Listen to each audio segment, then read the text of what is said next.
You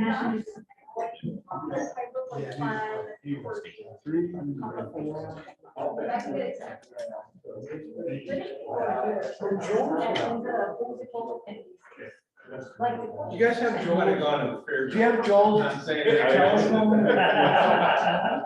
Do you have Joel? I was wondering how many folks would show up there. Oh, no. He's not, yeah. I wonder if people have gone to the wrong building. That's a possibility. Joel's always on time. Well, it is always on time.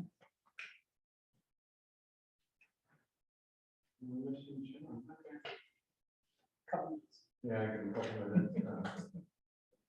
Please get coffee. I hate it when people are late for meetings. Not that anyone else.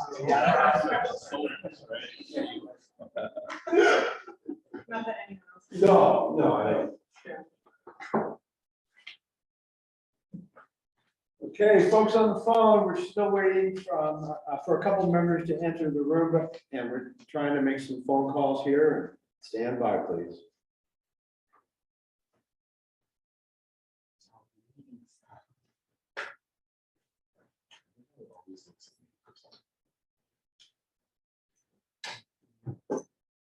People last meeting, it was just, I think it was, I was sitting right. I don't have any way to contact Joel. I was like, ah, this guy. I think March just left him. March, you were able to leave him a text, right? Were you able to leave Joel a text? Yeah, no, not a text message. Yeah,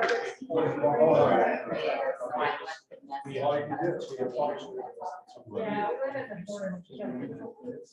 Really? I didn't raise my hand for the show, so we're done. Sam, yeah, while we're waiting, there's cold water and hot coffee. Oh. Well, I just went all off. I didn't do it, it's Mariah. Mariah, thank you. But do help yourself. Thank you, Mariah. Please do help yourself.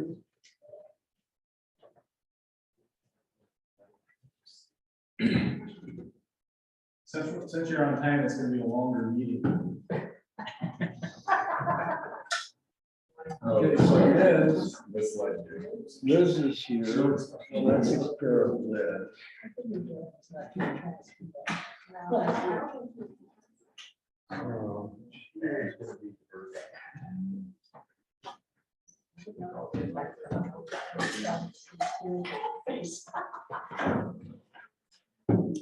So we got Liz virtual.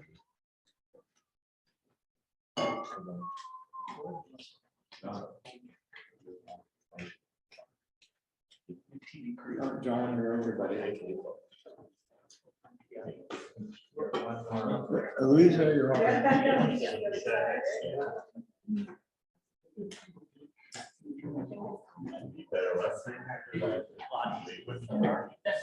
Yeah, we actually.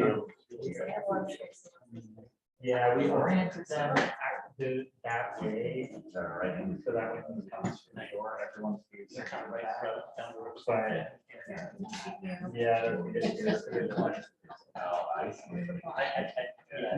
yeah. Yeah, but once you get around here too, you have to like count down. Yeah. Yeah. Yeah, that's a good idea for this. All right, good afternoon, everyone. Good afternoon and welcome to meeting two of the Benton County Talks group. It is 3:08 p.m. and we're going to get started. First, we'll do some introductions of the people who weren't physically present last time. And I believe that the only person that zoomed in because he was in Southern California or Northern California. So it is Ed. So Ed, give the Rose Festival wave so everyone can put a face to a name and welcome. And then we have our other work group member in the upper right hand corner of our screen. Liz Irish is here appearing virtually.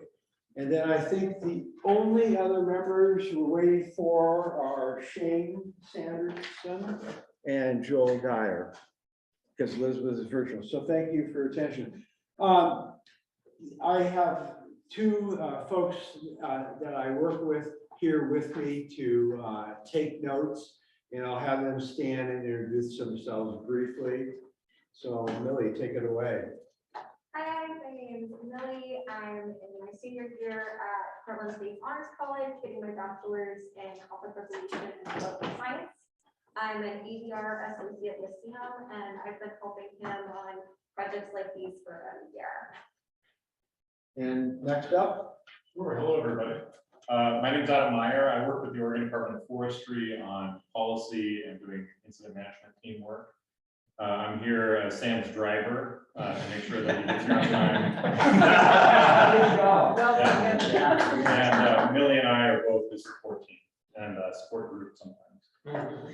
And go ahead. Oh, I was gonna say the support group is open to anyone who needs support from Sam, so it'll be available for the meeting if anyone wants to join. Yeah, my support group has a support group, Yeah. which is, I think, appropriate. So welcome, everyone. So the participant instructions have already been followed, it looks like. Liz signed in and has her visible screen share there so we can see her.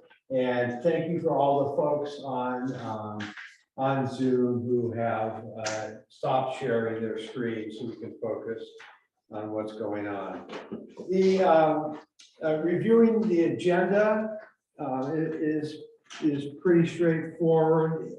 And if you can, Daniel, share that agenda, please, that would be divine.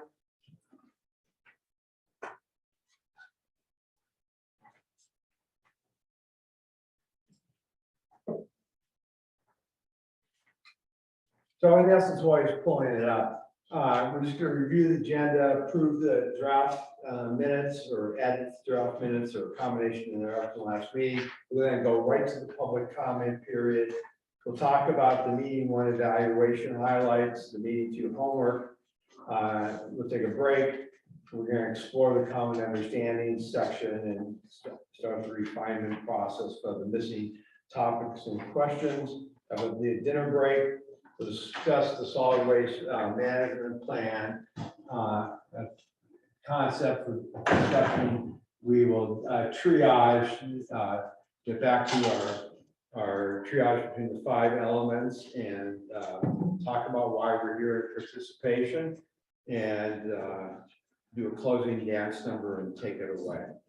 So that's what we're doing so far. Let's pull up the draft minutes from the last meeting and ask if there are any additions, subtractions, multiplications, or divisions to the meeting minutes.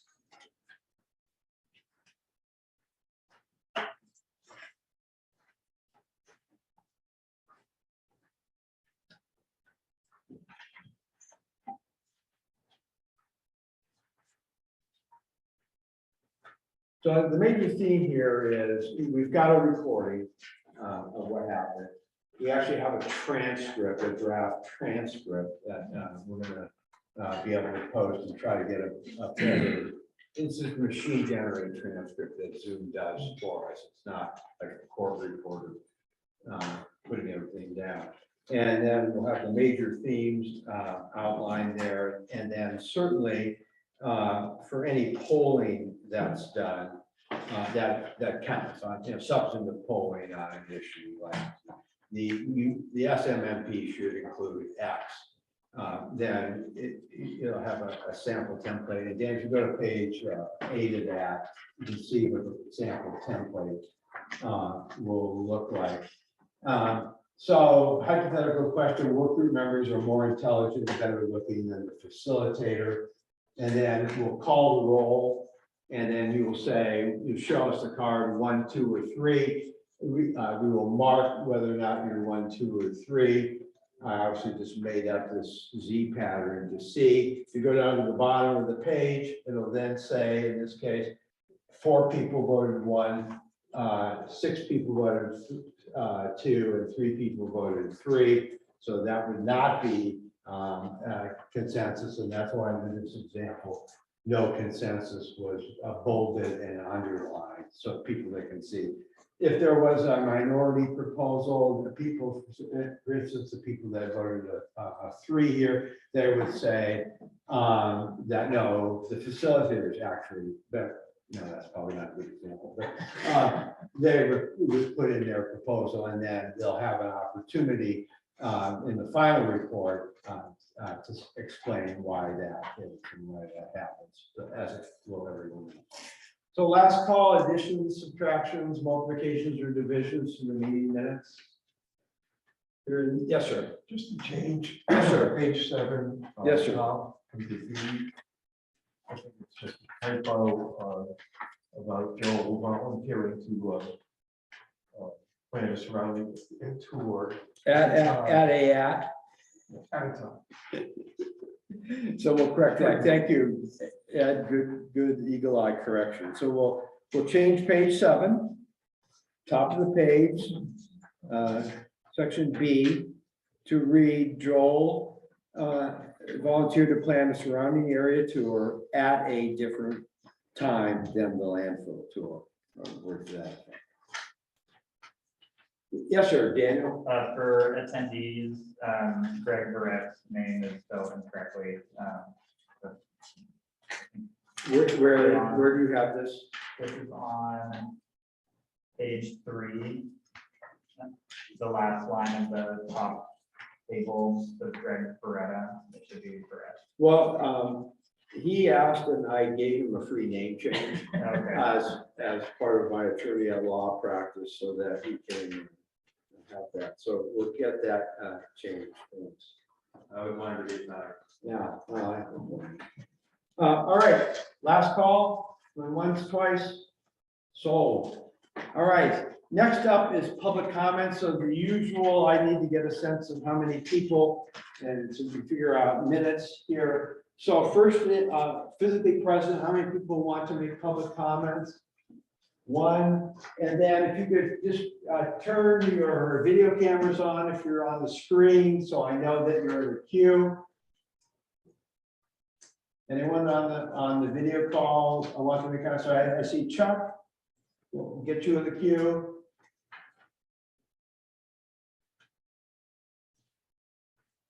It looks, Linda Ray, got you in the queue. So we got 3 of you. We got Ken, we got 4 of you. Anyone else? Well, okay. So, how about 4 minutes? Can you do it in 4 minutes? Any thought? Yeah, I have a lot of detail, so I'll take up to 7 or 8 minutes. Well, just do your best. That's all you can do. So, Daniel, if you could pull up, well, first come up and introduce yourself, and then he'll pull that up, and then you can see it. He can tell you when to go. Hi, everyone. I'm Paul Neefeld. I'm kind of a distant neighbor to the landfill. I spoke last week. This time, hopefully, I will have some visual props for you guys. I'd like to cover 3 areas that I think are important as kind of foundational data for this group. And I'm an engineer, so I'm sorry, there's probably a lot of detail in this. And I'm not a polished public speaker, but so please bear with me. I think this is important stuff. What I'd like to cover is the historic intake for Coffin Butte, because I think you'll see maybe some surprises there when you look at the plot of how that's gone over the past 33 years or so. I'd like to talk about forward projections for landfill life, because Sam mentioned there was a lot of uncertainty in that when he first came on board. So I'd like to just talk about that. And I'll try to be as factual and straightforward in those 2 areas as I can. I think they're fairly cut and dry. And then lastly, I'd like to talk about the quarry problem that really is driving this process that's kind of created a crisis for us here, a sense of urgency. And I'd like to drill down a little bit on that as sort of a proposal of how that might be discussed, my suggestions in a way. And finally, all these things I would like to see in some form or another, if possible, in the product of this work group. In other words, in the final report. I think it would really be helpful to document the intake, have a discussion of expected landfill life, provide a little context on that, and some discussion of the quarry problem. So that's what I'd like to do. See if I can minimize, is that my screen then? That's mine. Maybe if you just minimize it, so, or is that showing the I whole think thing? that's, I Is think that that's, okay? that's pretty good. Okay. Maybe a little difficult for some folks to see, but this is a plot over 33 years of the intake for Coffin Butte landfill. I've copied the format of this plot, by the way, from a staff product that was presented to the Board of Commissioners back, I think it was 4th of September in 2018. And so a lot of this is essentially a repeat of what they saw. Interestingly enough, in 2018, they only saw the 2017 data. And as you can see, there was kind of an anomaly that occurred around that time that in years subsequent, it became apparent that it's kind of stuck. So guided tour here, the volume runs from 0 to 1.2 million tons per year. The orange bars indicate the volume for each year. The blue line with the dots indicates it's kind of the linear cap that they implemented in the 2000 franchise agreement. And then over here on the right, I gave you some extra markers here to kind of provide some guidance. So the intake cap limit in the 2020 franchise agreement is shown in the dashed red. That's at 1.1 million tons per year. The blue line represents the 750K tons per year that Republic Services tends to use in its forward-thinking forecast in terms of estimating landfill life. So that's an interesting number. And then way down here in the green, weighing in at 75,000 tons per year, is the allocation for Benton County per the 2020 franchise agreement. Now, I understand, especially the folks from Public Services, will be inclined to say that the actual Benton County contribution has been greater than that. I think there can be some debate about that, but in any case, this is what's reserved for us. So that kind of sets the scope of things. If you step back and look at this, especially from the perspective of a resident, what you see is we're kind of moseying along up and down, no big surprises. And then something happened in 2016, 2017, where there was a 73% year-over-year increase. And I personally would be curious, and I think this work group should understand from the operator, from the franchisee, what all happened here. At first, we thought it was just a one-time event, but the volumes have held high. And so we have to kind of wonder what's going on there, what's happened. Because, and this is part of the reason I wanted to show this chart, this is a picture in essence of why we're here. What's driving this problem?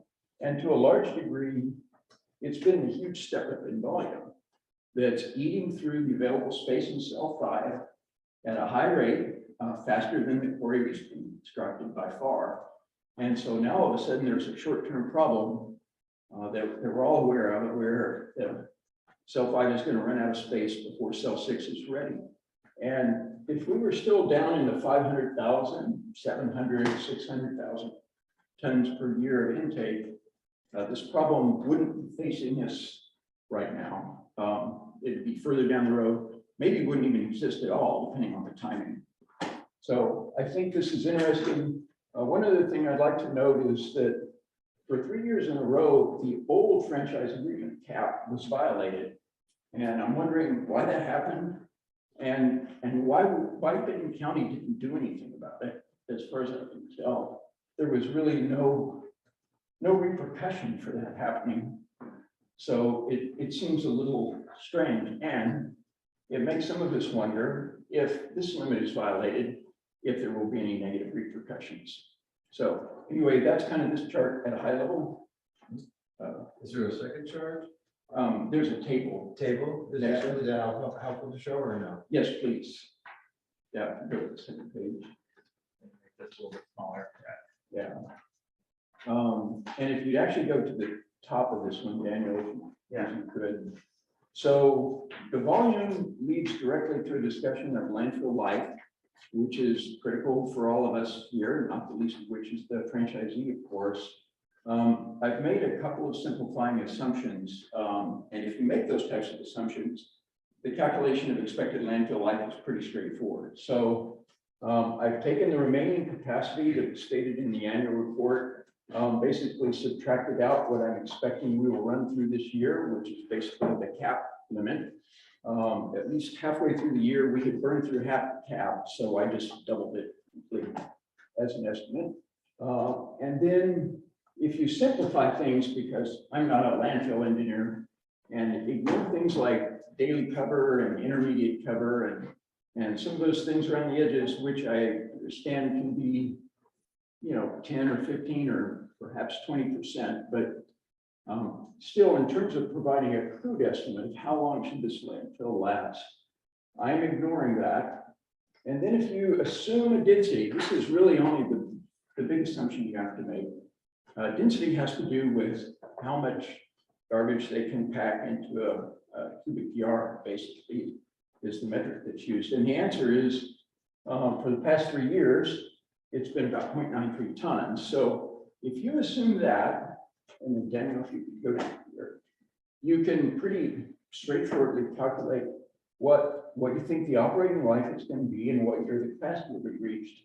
These are all calculated at past the end of this calendar year. And so if it were only Benton County putting in their allocation, we'd have about 200 years. I don't think we'd be here working on this right now if that were the case. That's an extreme, I understand, but it's an interesting data point for those of us that live in Benton County. At the bottom is, if we were running at the cap, my calculation is we would have about 14 years of operating life left and probably fill up somewhere around 2035. Obviously, if that cap was exceeded, it would be even shorter than that. But that's an interesting data point. And this is part of the guidance that we've been giving, or trying to give some of the Benton County government officials to say, we think there may be only 13, 15 years of life left in the landfill.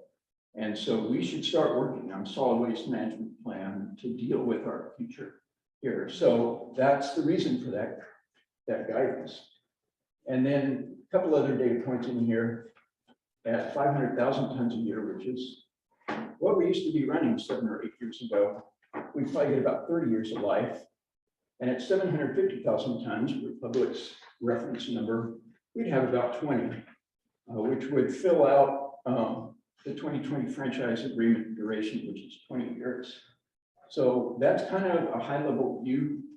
I understand there can be a lot of debate around the edges in terms of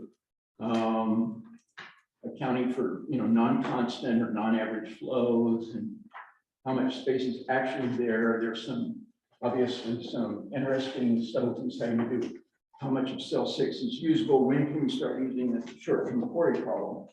But at a fairly simplistic, but I still believe useful level, those are the numbers we're looking at. So we're probably somewhere in the 20 to 13 to 14 year from the end of this year kind of range. So I think that sort of sets the level of urgency that we've got here, and hopefully clarifies some of the confusion about exactly how much landfill life really remains. All right, thank you, Paul. And I don't know why you say you're not a good public speaker. Perfectly clear, like a professor at a lecture. They can't. Yeah, well, we'll be able to ask a few questions. Generally, we don't. Public comment is just that, but I want to create an atmosphere and use this as an example to explore some other things. So please, Catherine, you guys remember to put your name tag up so I can see. Take it away. I just had a clarifying question. Your estimates include cell 6? Yeah, that is the total permitted space. Okay. So that's the remaining cell 5 space plus all the quarry space. There's a little nuance in there in that the quarry isn't quite ready yet, which is all why we're here. But that's counting for all the permitted space as the franchisee has scoped it out. There's a subtlety there that everybody should be aware of, which is, as far as I understand it, correct me if I'm wrong, the county permits this activity on a certain tract of land. And then it's up to the franchisee to basically figure out how many cubic yards they can get on that land. I don't know if that's correct or not, but I don't think it's the county that tells you how many cubic yards you get. I think the county tells you what land you have. You work within the geography and calculate based on slope and things like that, how many cubic yards of volume you could actually do with this. Okay. So let me Any other questions for clarification? Okay, so let me use this as an example of the facilitation plan and the scope documents in the chart. So as Paul said, I think very articulately, this 2 pages is a key factor in our analysis. I'll even go so far as to say we could probably spend the 6 more meetings perhaps on this topic alone, but we're not going to have the luxury to do that. Next point. Of the issues that came up during my assessment, the I'll call it factual flybys. Okay? Doesn't mean anyone's spinning anyone, just a different factual perspective, were one of the, if not the major issue that I heard discussed. And I flash back to when I sat for 5 years as a part-time judge in Multnomah County, and I would listen to the lawyers testify. And one would say, the sky is falling. And the other lawyer would say, no, the earth is rising. And they would describe these 2 scenarios with confidence and certainty, and even had expert opinions and background. And I almost felt like I was mediating, in that case, judging 2 different worlds. I mean, I couldn't see how these 2 worlds could reconcile with each other, okay? Oftentimes, I'm not saying it's the case here because I don't know anything about these details. Oftentimes, it goes into the assumptions parties make in running their numbers. And what I found as a mediator, which I couldn't do sitting on the bench, was that if you take Team A experts, Team B's experts, and say, all right, boys and girls, let's sit down in a room and you each put all your assumptions. Let's list all the assumptions that everyone's making. And column A is party A's numbers. Column B is the other side's numbers. And see where they're the same and different. And then get where there are meaningful differences between the 2 assumptions. Facilitate a conversation that says, and I'm totally making stuff up. Well, I used a 9% factor. Well, it's only a 3% factor. Okay, well, can we get somebody else in to say that in their expert opinion, it's somewhere between, higher or lower? What if we did the midpoint and took the midpoint between those numbers? That's called the sensitivity analysis. So we would look at all of this disparate data to the extent there is and say, let's start off with the quick and dirty because it's easy to do thing. Let's take the midpoint and run off all the rest of your formulas, your spreadsheets, your Excel documents, and see what it shows us. Not to say that that's the right answer, but just simply say, well, let's look at that.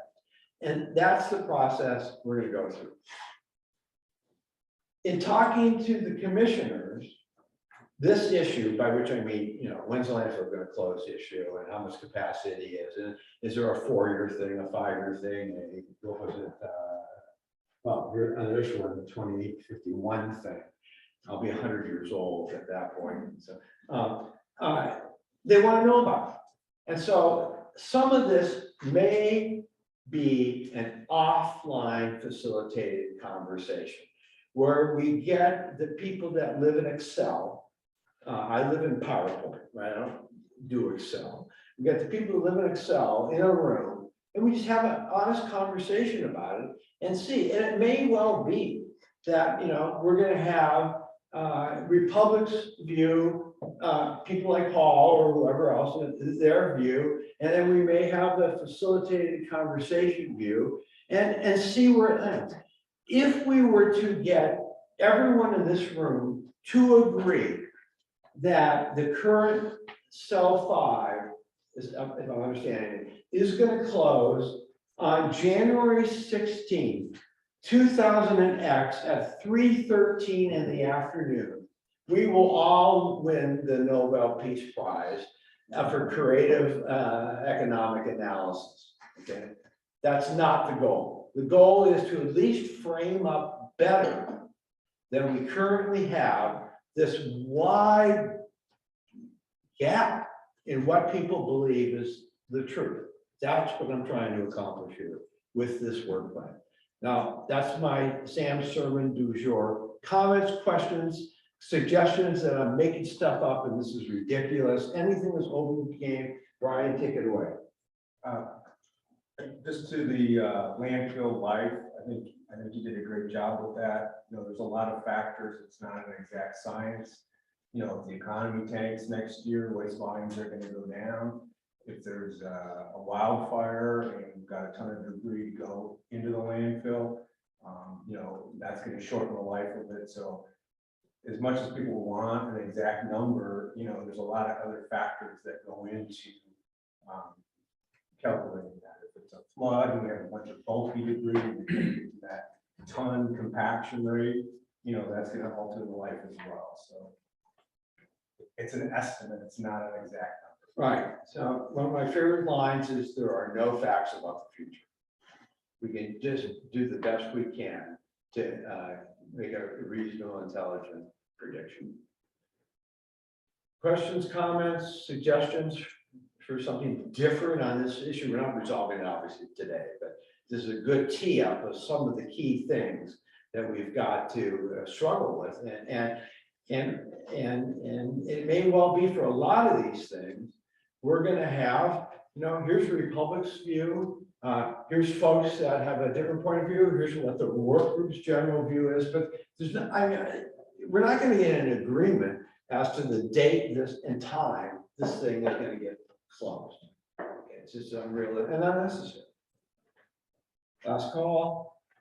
All right, thank you. Now, Deanna, if you can, and then I'll go to the screen.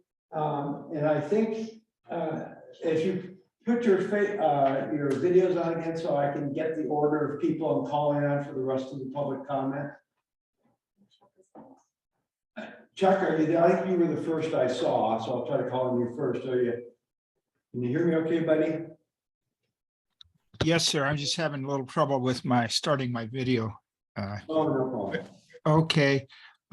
Again, I want to thank everybody for coming tonight. What I did is I just sent in a simple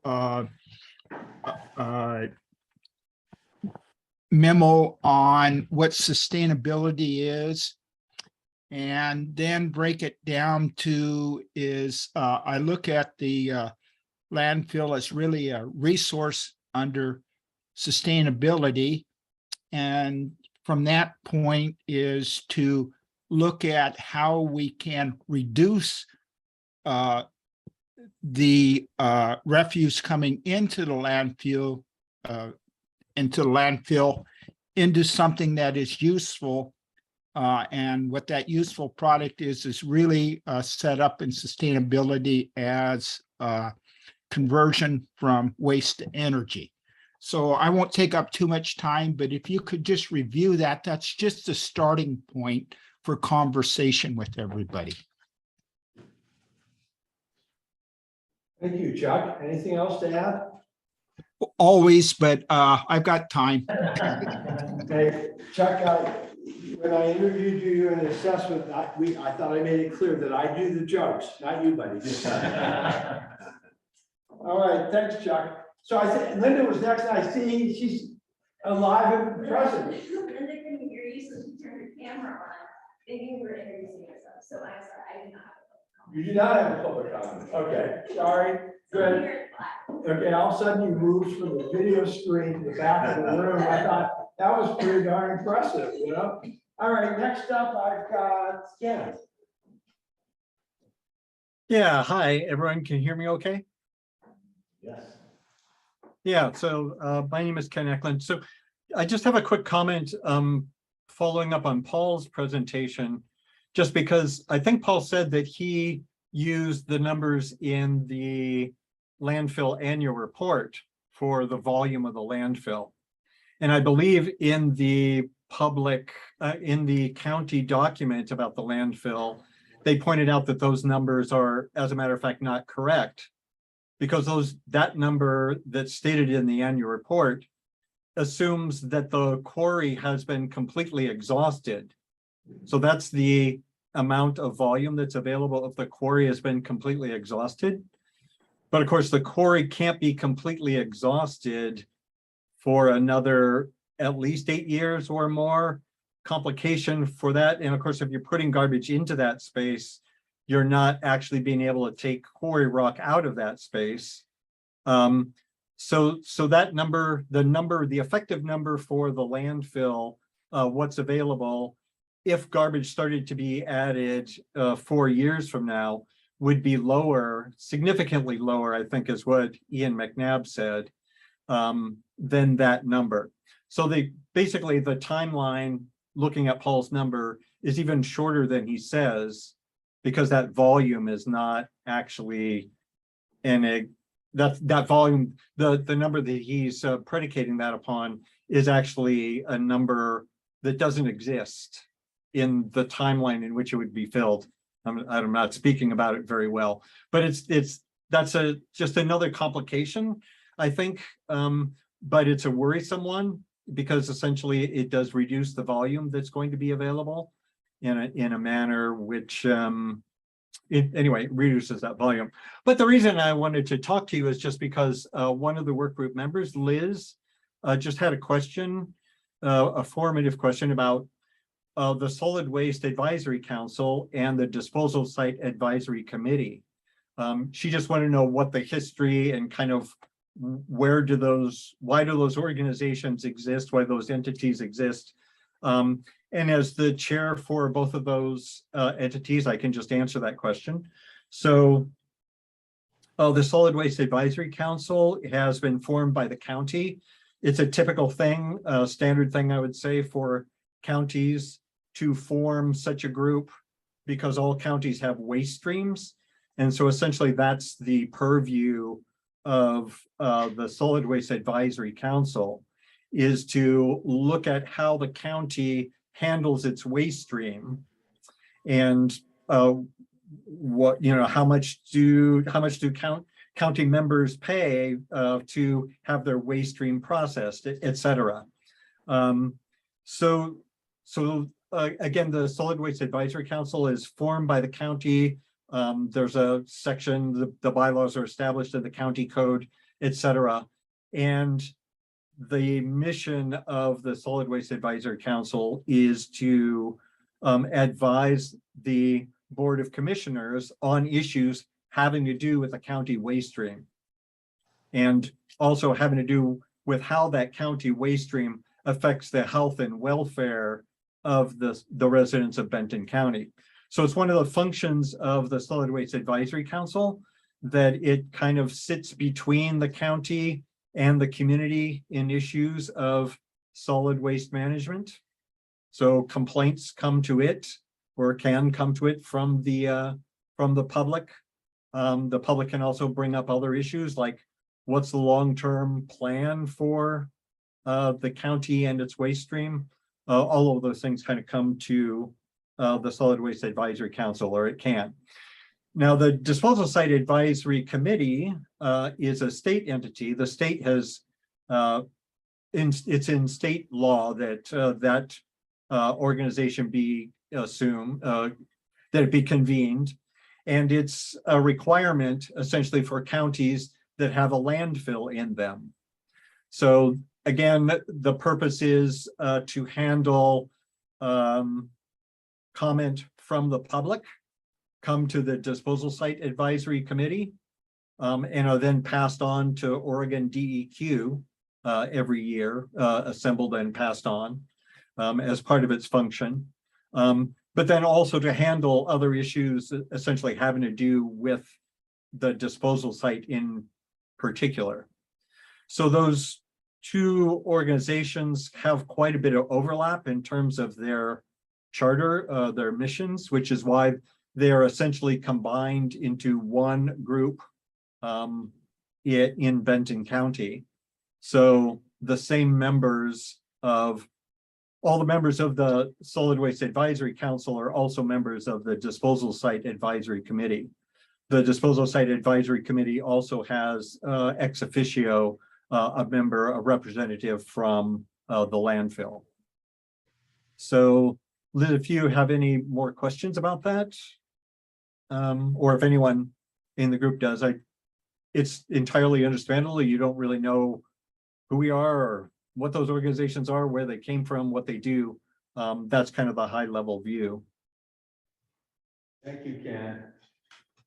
All right, last call for public comments. I'll first look back to the room. Anyone left in the room? Seeing no one, last call on the Zoom stream. If you could just show me your smiling face by putting your camera on, I'll know you want to get in the queue. Hearing none, I always encourage folks to send in those written comments to the project email address. They get rolled up and in a bundle and sent out to folks before the next meeting. With that, we're concluding the public comment period. We are 1 minute under schedule, so everyone just sits quietly for a minute and we'll get back on track. All right, next up, Daniel, meeting one evaluation highlights. So what happens here with the meeting evaluation forms, it's obviously used by SurveyMonkey program.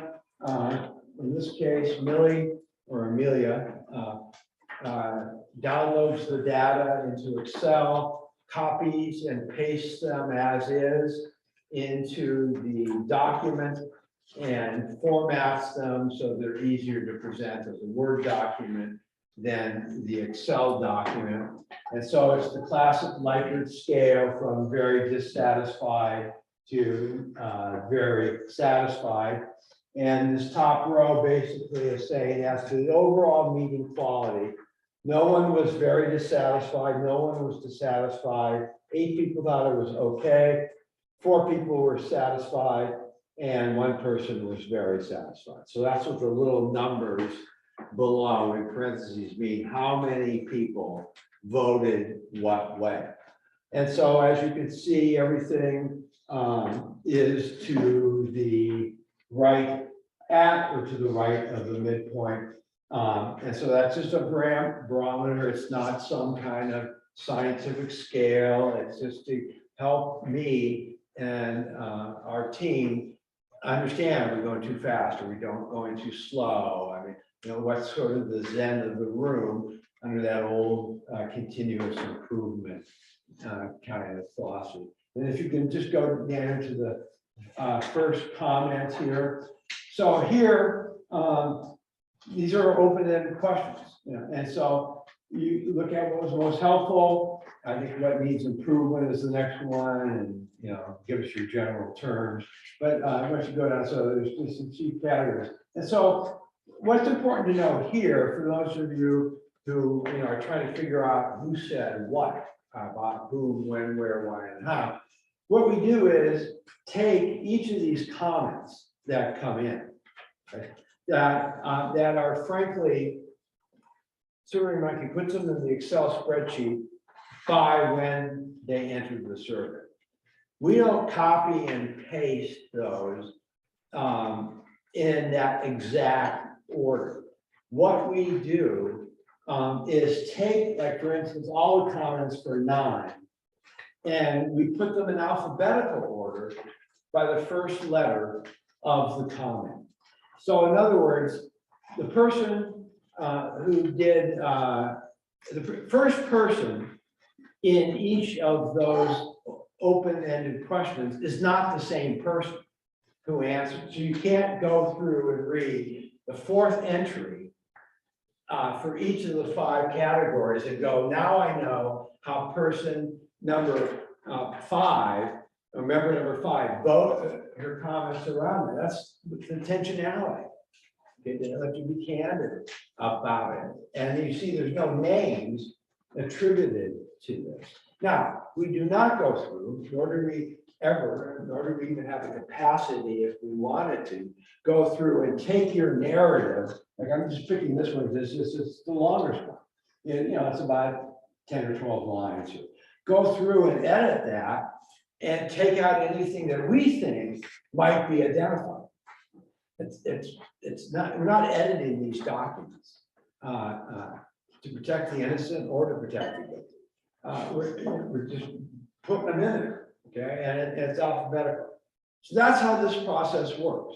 Okay, this is a standard public policy 101 meeting evaluation kind of thing. You'll see the same treatment when we get to your homework, when we get to other issues. It's the same thing. We take this and we put them in alphabetical order, so that you're not torturing the process by trying to figure out who's the fifth person and what did they say. Questions, comments, additions, subtractions? All right, we'll continue this order, this format. That's how it works. That's what's behind the curtain. Which means there's nothing behind the curtain other than copying, pasting, put things in alphabetical order and format so that it's presentable. All right, next up, Adam is meeting. Excuse me, Adam. I'm looking at Daniel. Meeting 2 homework highlights.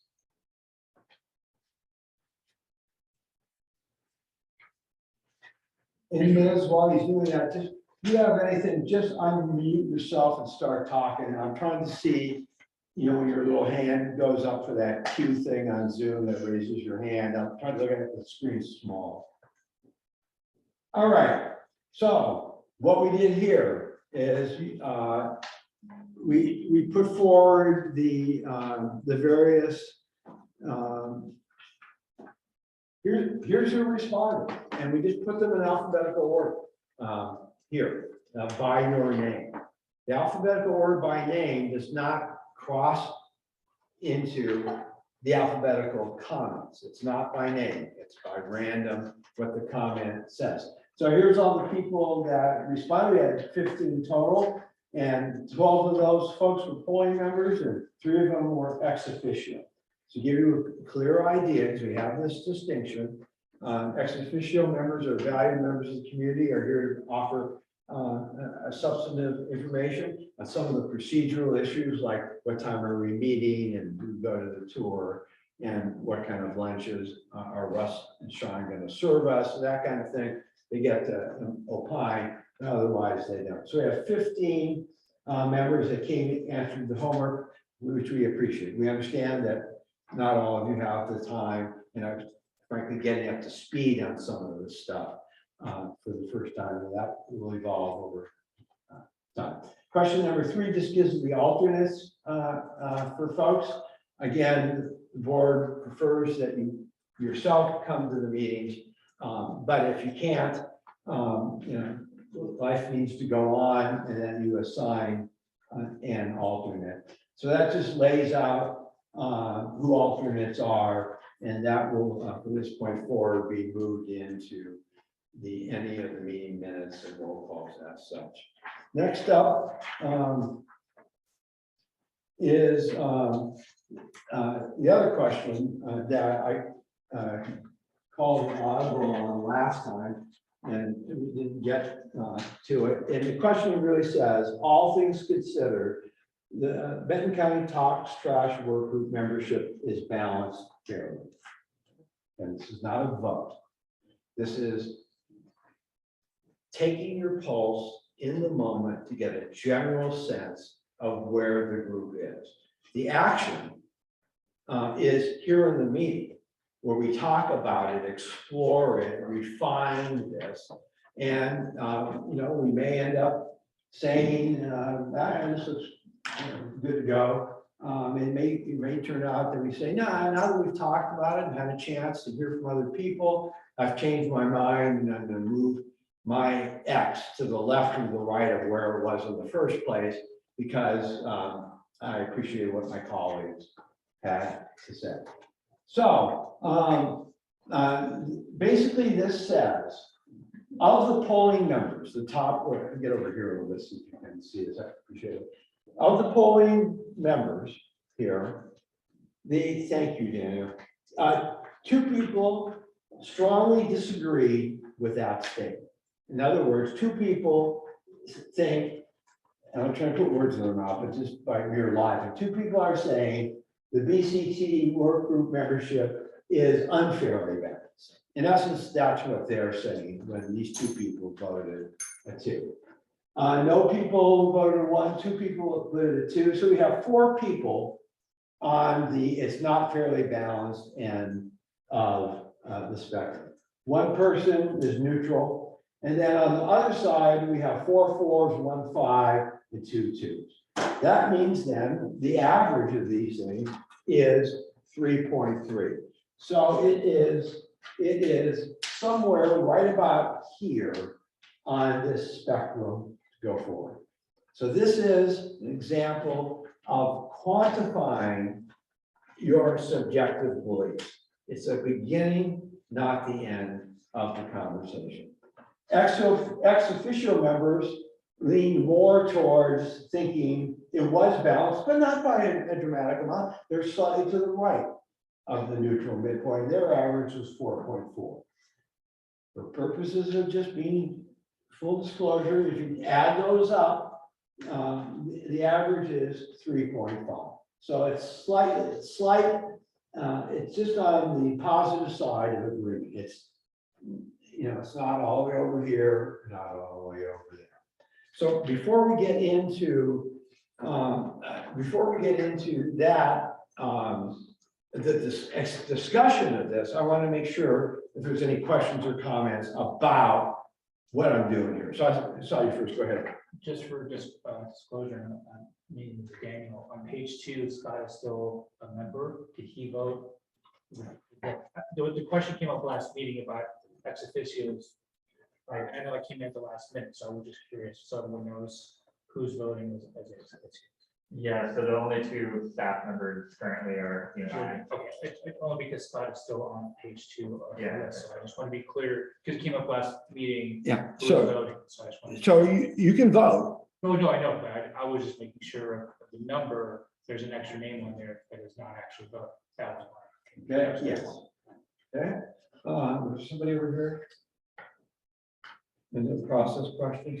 So what is this designed to lead to is, Darren, do you remember when our next commission report is? Is it next coming Tuesday or week after? Or next Tuesday? So next Tuesday, Darren and I have this standing item before the board, which is a 15-minute update on this process. We will report out your thoughts on the question, as currently constituted, is the BCT work group membership appropriately balanced? And this will be some of the results that we'll show them, but more importantly is your comments here, which we can roll off and add. Why is this important? Because it's we have one vacancy. Right? We have one vacancy that we need to fill. And as you saw from the comments going on, we have all the reasons that form the basis for your answer to question 4. That's in question 5. And then question 6 asked what parts of the community are in essence underrepresented, to create the balance, especially if you scored low. And the question 7 are specific names that you would want the county to consider. So they're, the board of commissioners to consider. So they're in essence asking you, what are your thoughts? And do you have a recommendation or a category on what's average? While you've already said it in Survey Monkey, I'm sure not everyone has had anywhere close to a significant amount of time to read all this and digest it. So I want to give you an open forum to give feedback, which will roll into the Darren and Sam show, although I think it should be Sam and Darren show. It's coming next Tuesday. So put your tents up if you'd like to get in the queue, and happy to take your comments and more importantly, suggestions so we can pass them on to the board.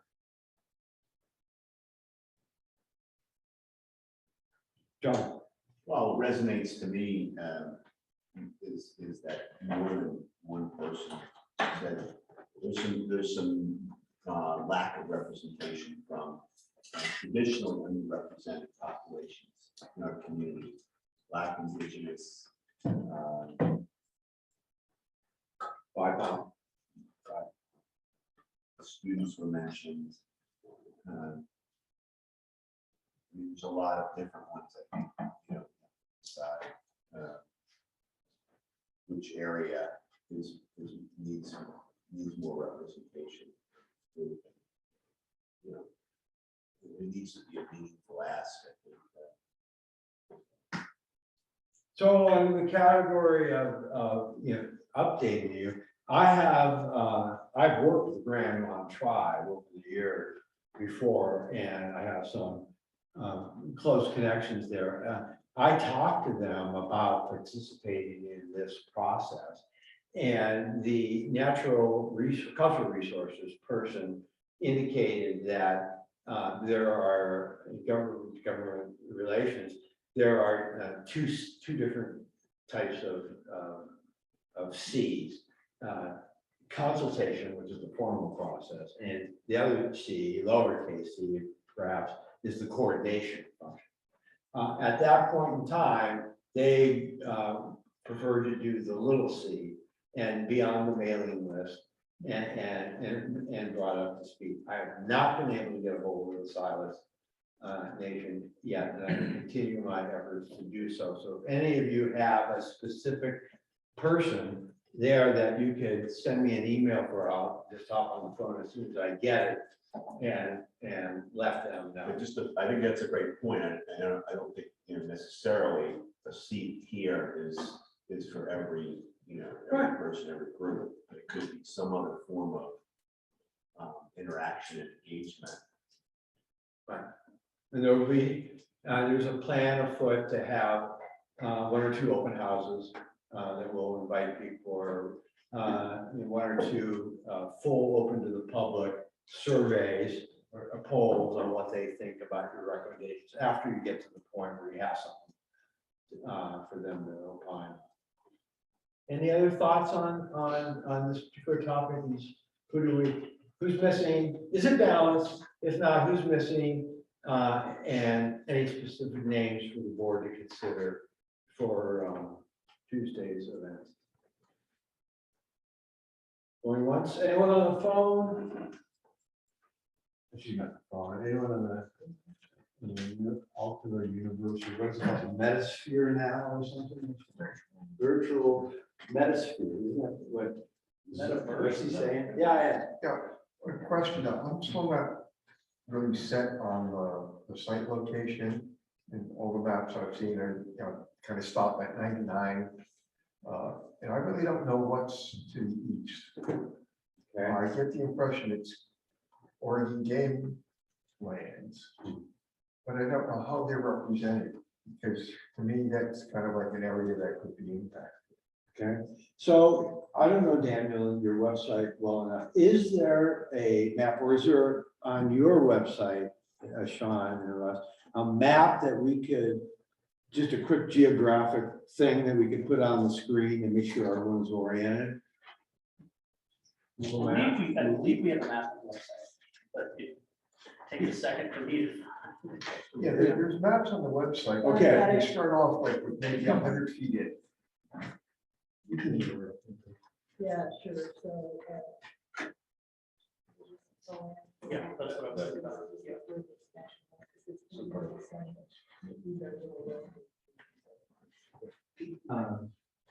Remember more. Can you get like 25 copies? Oh, no, but we're. Can you get about 25 copies of that?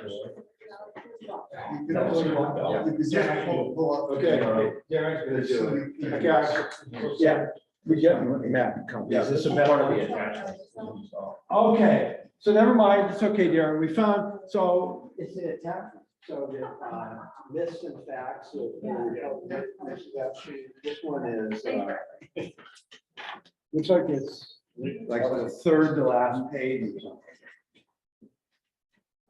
If you go through, there's in the application, conditional use application. It identifies all the tax lots. And Yeah. you pull the tax lot numbers up and you see who owns it. And then you see it's this Oregon Game Commission. And it's like, wow, they own a lot of land. You know, just how, you get it back up there. To the right where it says, you've got it. That's a lot of, Oregon Game Commission, that's a lot of land for slot machines. And I'm still having to set up which way the groundwater goes and which way the surface water goes, so who gets impacted. Yeah. So it's just a clarifying question.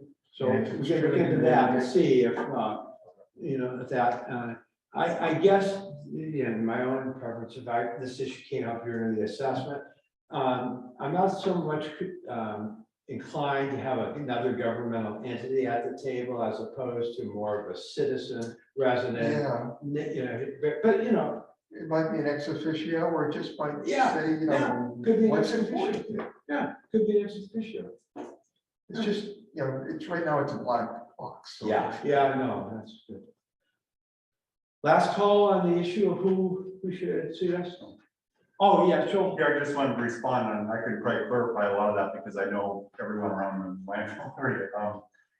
Yeah, it's Oregon Fish and Game Commission or Fish and Wildlife, and they own all of the land that borders immediately to the east side, on the east side of Highway 99W. Sean Woods is the manager.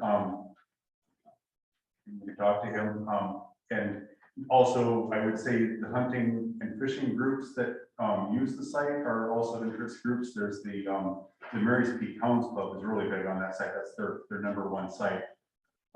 They use it intensively all year round, and it's also a very popular fishing place. They also own land on the north side of the landfill, where you see that funny little angle that angles down in almost where the tarps start. That's the Coffin Butte Annex, which was added to benefit upland game hunters, which is another interest group. And then all around the north side, it's private landowners. Okay, thank you. All right, last call going, third last call.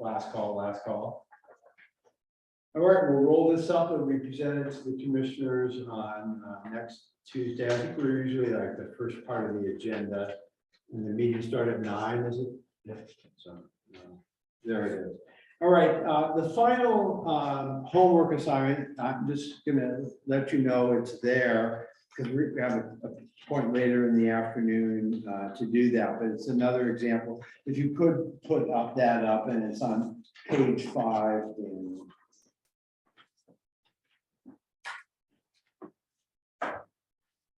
Which one does it say? The homework summary? Homework summary, the one we just had up, the homework summary, page 5, please.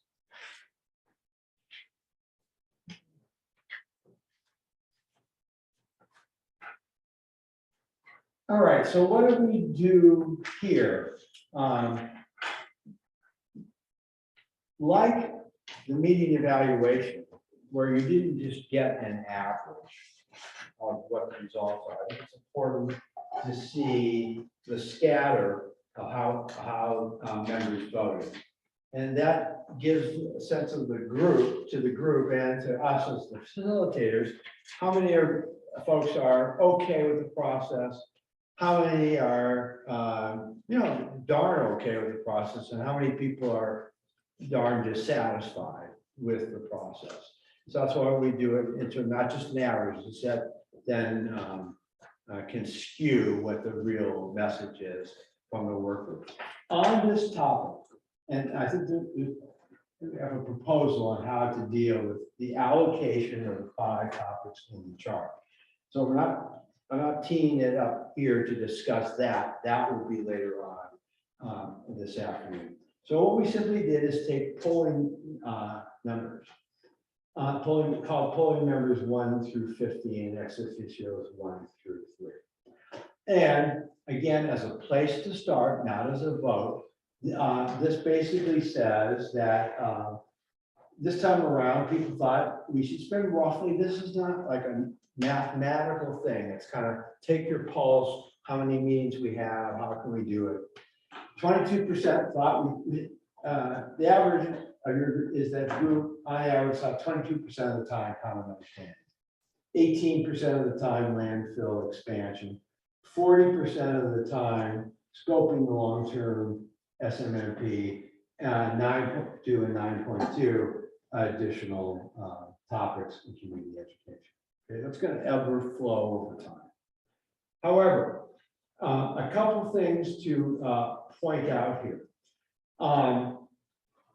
Two people, whoever polling 5 is, I'm not asking you to volunteer, you know, who person number 5 is, that you wouldn't know. Gave 0 to the landfill expansion CPU and 0 to additional topics. So right to do it. Okay, that's what they think. One person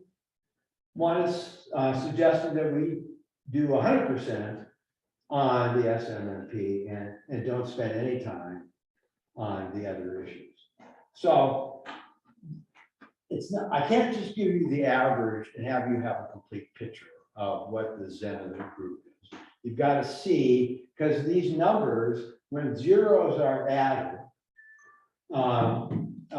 it then skews these numbers, the rest of the numbers in a different fashion, as it does the 100. So, you know, again, this is me being candid. I never anticipated that there would be zeros in any of these spots. I mean, my thought, shame on me, was that if the board says we want you to cover 5 topics, that there would be some deference to that operating charge that says, this is what we want you to do. Okay? You didn't. So next time I'm going to do things like this, I'm going to say that specifically. You still want to put a 0 there or whatever, go ahead and put a 0 there. But I want to make it pristinely clear. We've got to be responsive to all 5 of these charges. We cannot just pick and choose. And the staff, under the charter, the staff has to agree with the percentage of evaluations. What I'm going to try to do by using this offline stuff and little subcommittees like the one I suggested, that we get all the Excel folks together in the room and figure out some of this stuff. They're going to happen offline in order for us to get through any of these things. Later, we will spend more time on what does the highest priority item, 40.4 on average. What does this actually mean? What is the county commissioners looking for this item? And as a preview, as I said yesterday, it is not to write the SMMP. It is simply to write the table of contents, in essence, for the SMMP, a list of the issues or questions that need to be resolved. Okay. It also includes some common understandings. An example of a common understanding, if we could get there, would be Paul's charts. It could be a common understanding around that. So that topic could be part of A and part of C as part of the work product. So it's not like there's no overlap between especially A, B, and C. So we'll go over this when we get to the actual substantive topic, but I wanted to give you a preview, see how the homework gets analyzed. So there's no mystery to it, and then move on. So at this point, we are at our break, and it is 4:12 now. We're a little behind, but that's fine. Why don't we be back at 4:23 and 16 seconds. On your mark, get set, break. And Dan, do we keep the machine running, or do we just pause it or recording?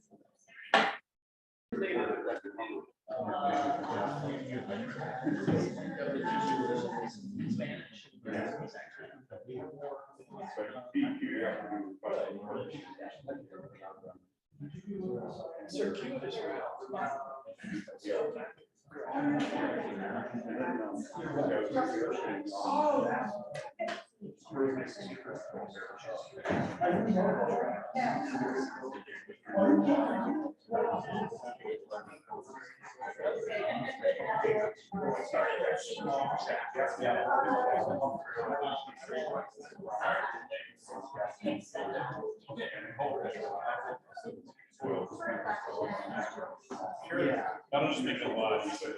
Yeah, really.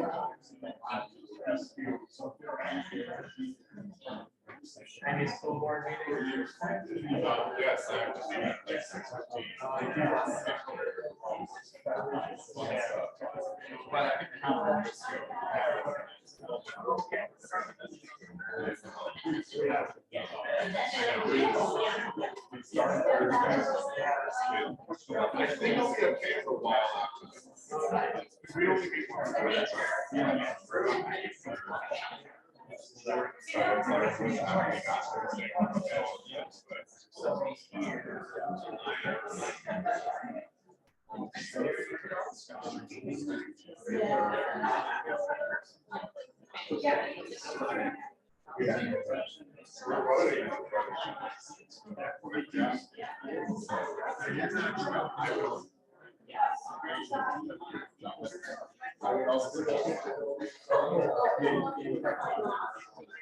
Two-minute warning, folks. 2-minute warning. 2-minute warning. 2-minute warning. And the first thing we're going to do.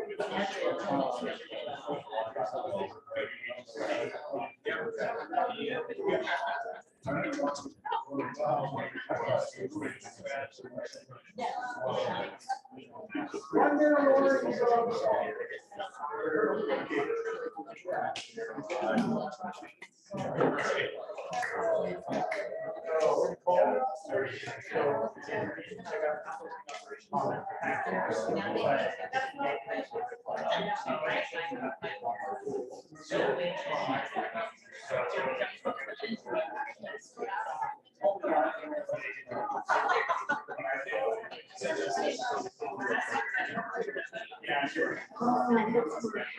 One minute warning. 1 minute warning.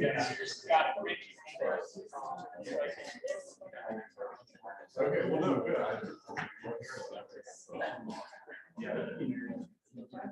Feelings, whoa, feelings. I'll start singing until you guys get back to your seats. I better concentrate for this.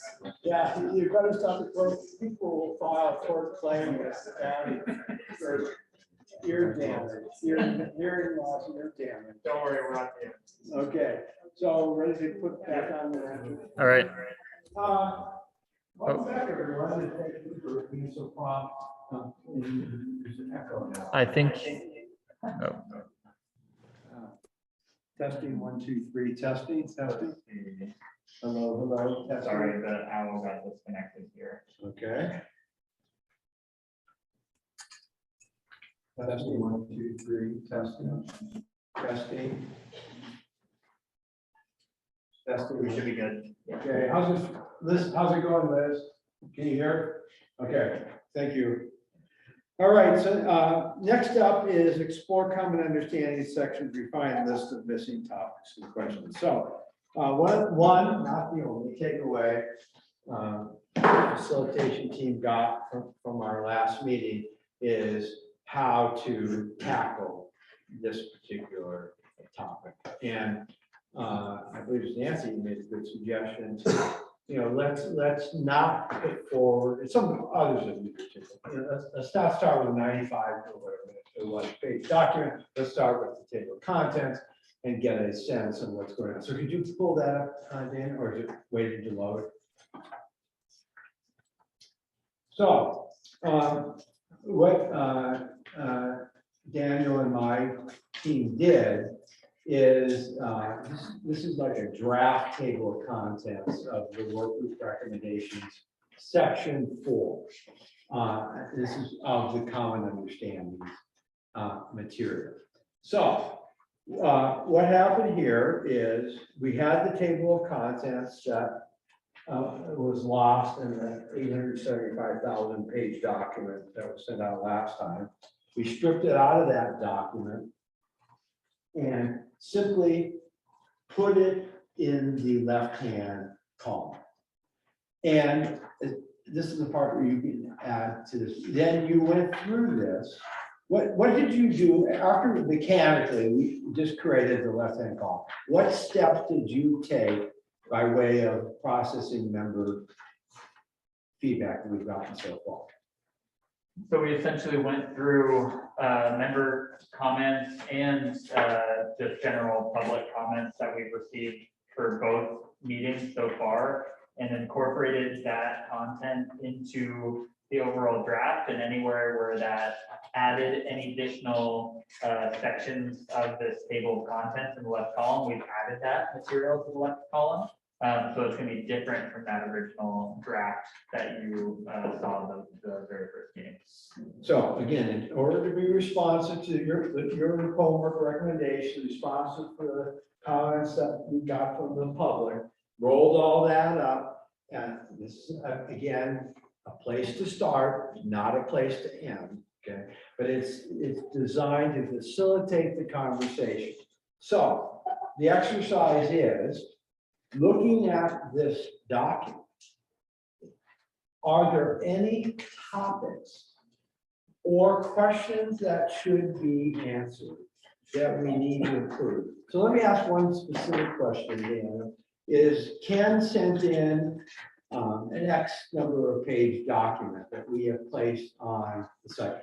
And he asked, it was like several sections, and each section had, 3, 4, 5, 6 questions that that he thought, or and I think this came from SWAC in DSAC meeting, they got approved at the meeting or something recently. Okay, so that's in here.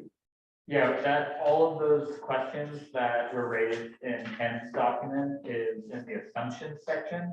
Obviously, again, not set in stone, but it's memorialized in that section currently. So, which raises the next point. For purposes of today, let's not fight over what section a row is in. And at this point, we need to make sure we have a complete list of the questions, topics, concerns. Because some of these sections, some of these rows, and I'm just picking the first one I see, is Coffin Butte or regional disposal.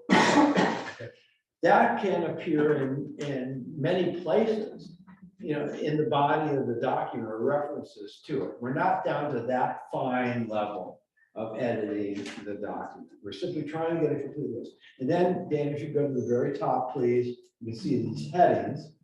So right now, for this exercise, any one of these questions, topics, could appear, this is getting back to the scope, charging the 5 elements. It could appear in section A, developing common understandings. It could be a point relevant to that.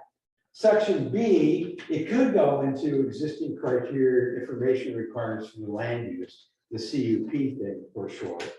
Or it could go in C, scope the necessary tasks for the long-term SMMP. Again, I'm really hoping we don't fight which column it goes into. All that matters is column A, left-hand column, is complete. And recognizing as we go through the process to actually provide text for each of these rows, then there'll be a natural sorting out process that says, well, we're going to put it in A, B, and C. We're going to put it just in B. We're going to put that in C, but not A, what have you. Because ultimately, this is what I was, in part, was what I was referring to when I said the allocation of 20%, 40%, 60%, your shoe size times pi, as to the allocation is really not as relevant if we follow a model like this. Let's reach the agreements that we can get and put it there. Now, there may well be a fourth column, fifth column, the far right column, that says minority reports. It may be that we all cannot get to a place where there is a consensus amongst the work group members that the landfill is gonna end on, September 13th at 2:30 PM, year 2034, absent leap years. And that was gonna be where that information could be. So that's what this process is set out to do. Let's hear first questions for clarification of what this document says, then we'll take suggestions for improvement to the process, and then we'll go into a more substantive discussion. So Nancy's up first. What's the color coding? Daniel, or Millie, did you do this? Who did this? I did the color coding, it was just so you could see what section you were in, because it was so long. There's not a rhyme or reason, it's just by letter. Well, wait a minute. There's pink, the pink just means, okay. So the Roman numerals, not the Roman numerals, the major topics, chronicle the history of landfill is number 1. And then what did you do here? You took sections A are all the same color, B are the same color, C is one color, D is the color. Just maybe A and 3. There's no like priority and stuff. Nothing special, it's just, there's a lot of subsections, so. Thought maybe it'd be easier to read, but if that doesn't work, we'll do something else. No, I just thought it was meaningful. Yeah. And I have Brian and John. Yeah, I just want to understand what we're doing. So we're not, saying, the detailed timeline of events should be in A, B, and C right now. We're just focusing on this first column or group recommendations. Is there something that's missing or something that should be in there? Right. Yeah. John. I think that might answer it, because there's some things that are, to me, are missing from that. Okay. Yeah, that's what we're gonna ask. Okay. That's what we're gonna, take the period. So at this, I'm sorry, yeah. Came in late in the process. No, we talked about you. Ah, The whole public comment after this. Kidding. I guess I'm trying to put the pieces together. When I first came on, when I heard making sure that we have developed common understandings, and then just kind of, I guess my mind went to, okay, like you said, what is a landfill? What is management? What are kind of the principles? But when I dive into this, it is piercingly and exclusively in Coffin Butte itself. And so when I'm looking at the different topic, I didn't see that first section up front when we first began this it's not just common understanding, it's common understanding of Coffin Butte itself, which is kind of juxtaposed to some of the first things we started talking about is sustainability, the plan. I'm not in any way, shape, or form recommending we don't address these issues. Yeah. I was just trying to either I feel like there's a missing piece between, I think, your evaluations and common understandings and me just being government and hearing the public and all the different things where I see and I hear misunderstandings that are beyond just Coffin Butte. And so I just wanted to share that. I don't even have a question with totally valid and appropriate. So I think depending on the next conversation, which you're hearing for the first time today, where we talk about scoping the solid waste management plan. Okay, you will see a whole nother list of topics that are going to be not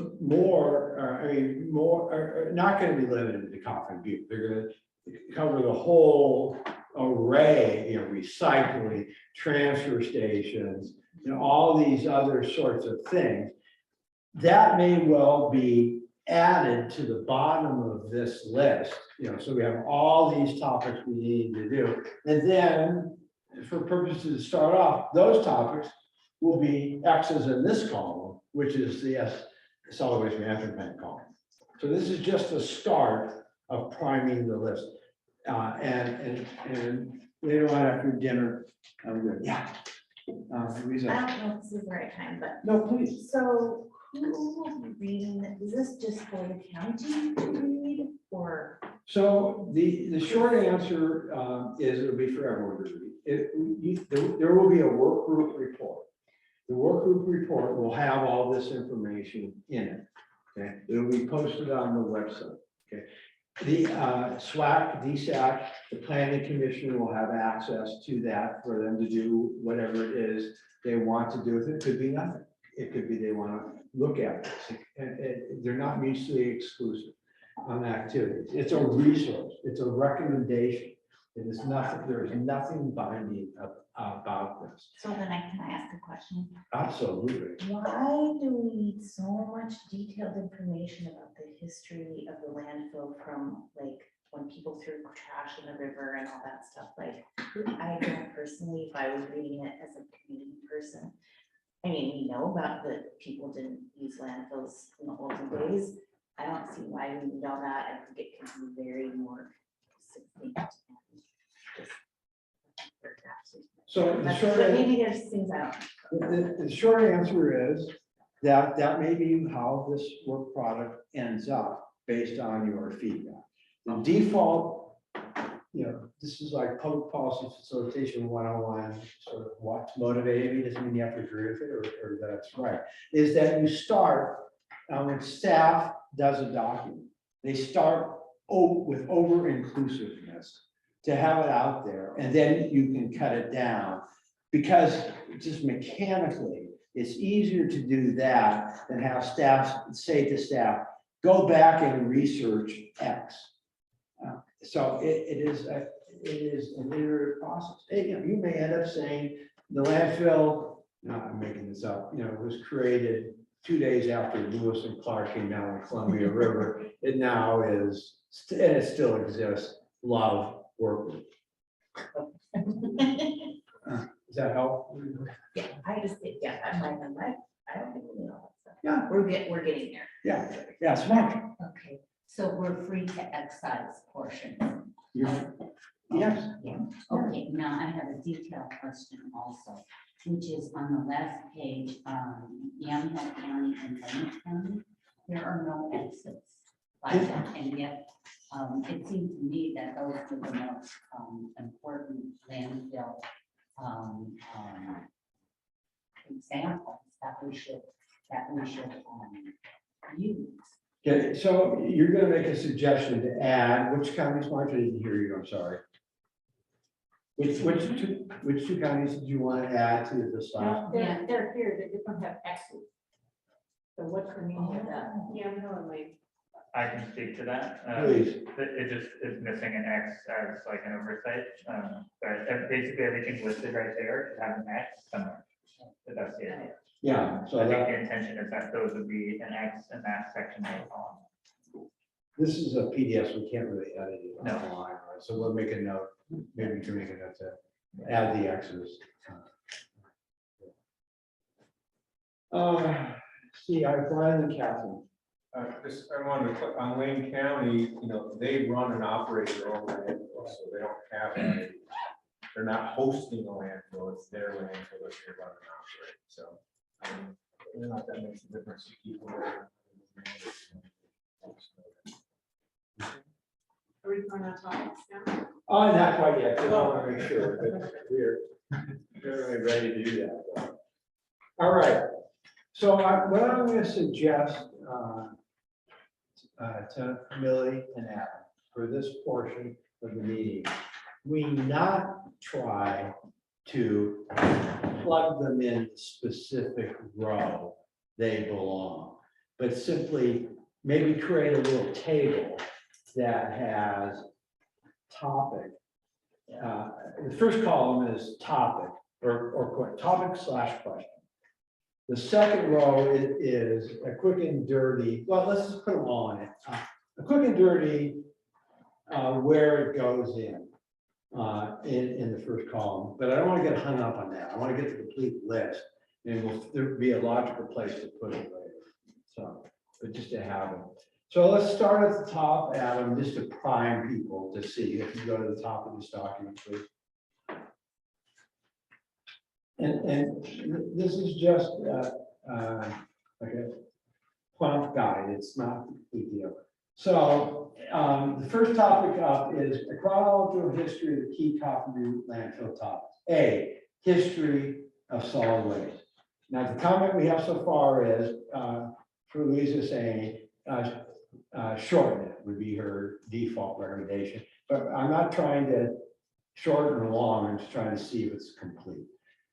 So anything about history, any topics that are historical in nature that are missing, anything else that looks like the history section of the document.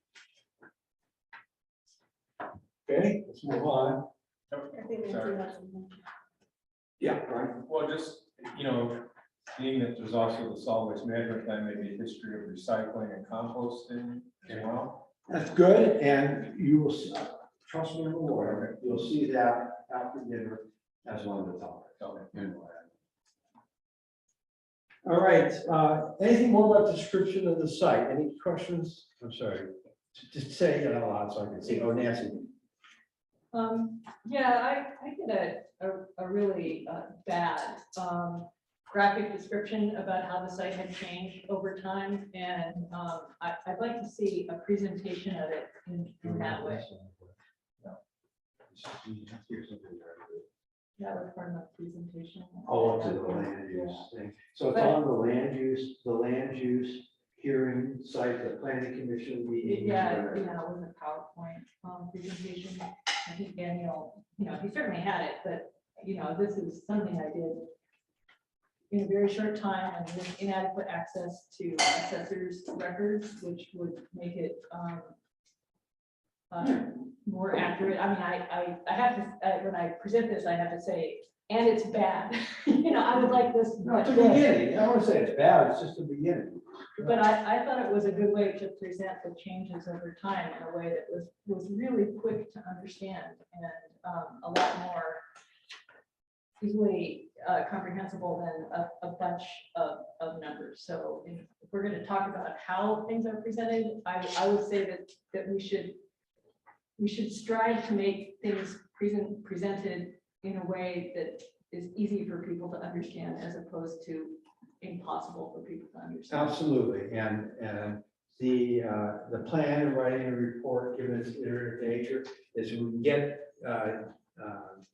clear charts, graphs, pictures, what have you, as we go along. Great. Oftentimes, what happens is that gets backfilled as the final two drafts. Not the final draft, but the draft before the final draft gets added in. If we can do it ahead of time, in real time, all the better, because that makes it more readily understandable by people that are listening, people sitting around the table. Which then keys up another great point that I want to make, so I buried the punchline. Between now and our next meeting, part of your homework is going to be send in stuff like that. And we already have some things that already been downloaded that has it. Joel has submitted, I'm making this up, 2 or 3 documents that summarize various topics. We plan to copy and paste, plug and play that into the report for discussion. So absolutely, part of your homework for the next meeting is send those documents in. And it's also we stuff off the creator. All right, so let's move up a little so I can see more of the screen. Daniel, let's see what else we're talking about here. Yeah, other direction, yeah. Okay, now section D, conditions and compliance of past land use approvals. The second most common topic that came up in the assessment was the assertion that Republic has not complied with the conditions of the past land use approval. I don't know if that's true, untrue anywhere, but I asked staff to go through and pull the planning documents, planning files, what have you, and put together a document that is in chronological order by when these various approvals were made, And that was about 25% of that 95-page document was a table that outlined what happened in each of these things. Again, it is a first draft of that document. As far as a common understanding goes, I'll use this as an example for common understandings. One perspective is they haven't complied with the conditions. Related perspective, the county hasn't enforced it. Next is what's going to happen next time by way of enforcement, by way of something the planning commission or the board of commissioners could add. Is there going to be, what's the enforcement mechanism language going to be to ensure that is? That's why that document was created, because it was, as I mentioned, and probably not, whether it was number 1 or 2 is so close that that was the attempt to do that. The commissioners want to do that. They want to know whether or not that's the case. Now, that draft, Republic, you're gonna be able to look at that and change the document. And it'll be noted as your track changes and say, yeah, we did comply. And here's the link to the proof or the what have you of doing. You are going to be able to go to that link. And I promise to get you, Mark. If you just do your tag, that way you don't have to raise your hand and I can see it. And I try to remember who's the order. I did it. Thanks so much. Then we can see, because either they've complied or they haven't complied, or we don't know. So instead of having these opinions out there as to this issue, let's do the best we can to have all this in one place. That's the motivation. That's the goal. Marge, thanks for your patience. Okay. This boggles my mind. A big thing that is a Republic Services promise, and the staff put in not completed, is the fact that the landfill should not be able to be seen from county roads or by neighbors. How is that possible? And yet it's in. It's a condition. It's a condition. It's a condition that hasn't been met for 25 years. And so what boggles my mind is if that's a condition, and it's a condition of the latest land use, and it's never been enforced, and it's literally impossible to enforce it now. Why is it there? Why are we talking about it? It just boggles. You understand what I'm saying? It's like hitting against a cloud. You know, it's just. So I want to repeat what I think you're saying, not to doubt you, but to make sure I'm getting it and internalizing it properly. There are, in my mind, there are a couple of issues embedded in that legitimate comment. First, we need to know what the condition was and has it been complied with or not. That's going to happen in the chart.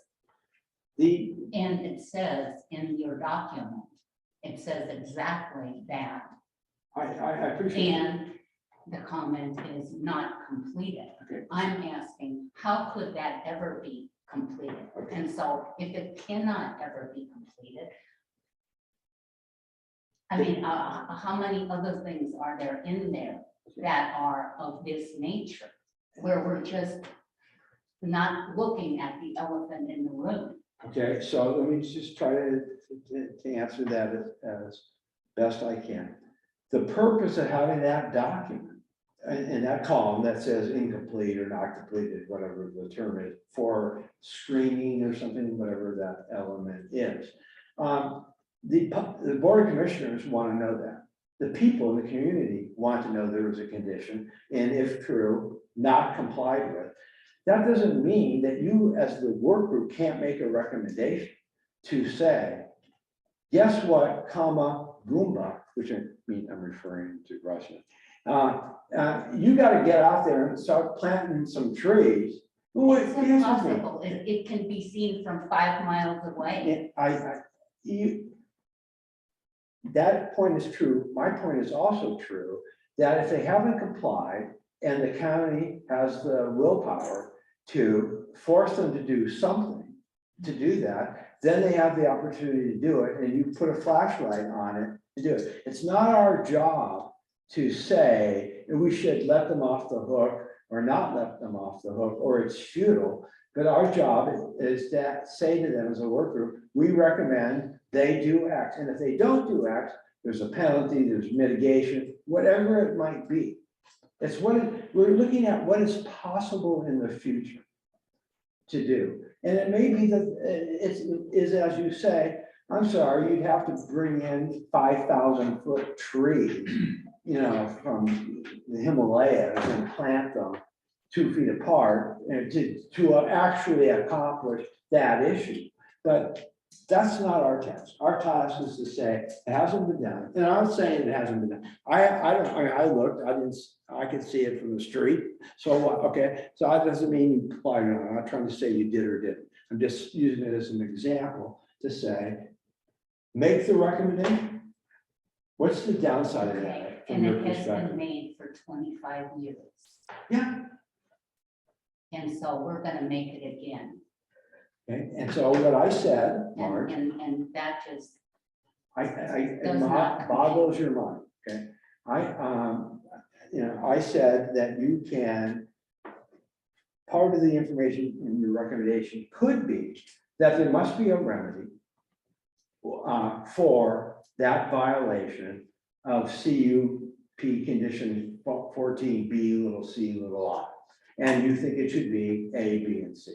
So it's making a recommendation, depending on what the worker wants, to do something about that.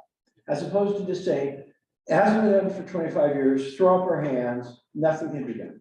Nothing will be done, even if it is done, it won't be enforced. Yeah, you can take on that view, and I understand, the factual predicate for that reason. many people in the community are taking that view. Yeah, great. And I say, what our goal is not dare to be adequate with this work group report. It's dare to make a change and make it better. And all you can do is make a recommendation. All right, I got Nancy, then Joel. Yeah, 2 points, very different. The first one is that in order to get a permit, the franchisee has to get a land use compatibility statement from DEQ. I got a copy of the most recent one, and the one I got was signed in the year 2000. And so if you guys have a more recent one than that, I think we would like to see it. And that's just for Brian, I think. The county actually issues the deluxe. Right, but the copy that I got from DEQ that I was told was on file is from the year 2000. Okay. So that's one route to make sure that conditions of approval have been, I mean, it's a pretty big hammer, I think. If that land use compatibility statement can't be signed by the planning director, that could throw things into a lot of Trump, Yeah. Yeah, okay. And the So- county enforces the land use requirements, not DEQ. Right, but they have to certify that the landfill is in compliance with prior land use. So I'm sorry, guys, this is super nerdy. I'll stop right here. And the second thing is a lot more easy to say, and that was, I really objected to staff's conclusions about whether conditions of approval had been complied with, not complied with, or were relevant or not relevant. And I think that should be a determination of the work group. So with regard to the first topic, I can't repeat enough, that is a draft to push against. So there will be an opportunity to say, get this piece of information. What I don't think that determination is accurate or not. It is a staff determination interpreting its own orders. And whether they complied with or not is their interpretation of that. If you want to argue later on that you disagree and why, you'll be able to do it. But tonight, we are simply doing the list of topics and not opining on whether or not it's good or bad. We just want to get the list of topics based on the work group suggestion of the last meeting. Joel, then Marge. Yeah, so understanding what you just said there, that we are not going to try to get through this list of topics, I think it's really still very important, and this amplifies a little bit what Nancy said. What are the conclusions reached by staff? What do those mean? And as I looked through them, I saw basically 6 different categories. There's comply, did not comply, which it never showed up in the document. The county doesn't enforce this, we just don't have the capacity or whatever. This is no longer relevant, which is a really loaded one. And then there's Marge's one, impossible to comply. So laughable or not even just unrealistic to talk about. And then there's another category, which is arguable compliance. For example, operating hours on the list of the conditions, it's always our operating hours will be 8 to 5, but we'll allow commercial traffic on there any time of the night they want. When I look at, when I'm going to Wayne County does it differently. But there's these 6 categories. So I'm wondering, will we have the chance in each one of these boxes as a group to go through and say, one by one, do we agree with sort of which of these 6 categories have been assigned as the opinion of what staff has stated it? And I think that would be really helpful if we as a group can just, instead of saying, having to agree to change something, to actually be able to go through and say if we accept what is in here and we can all agree with that statement.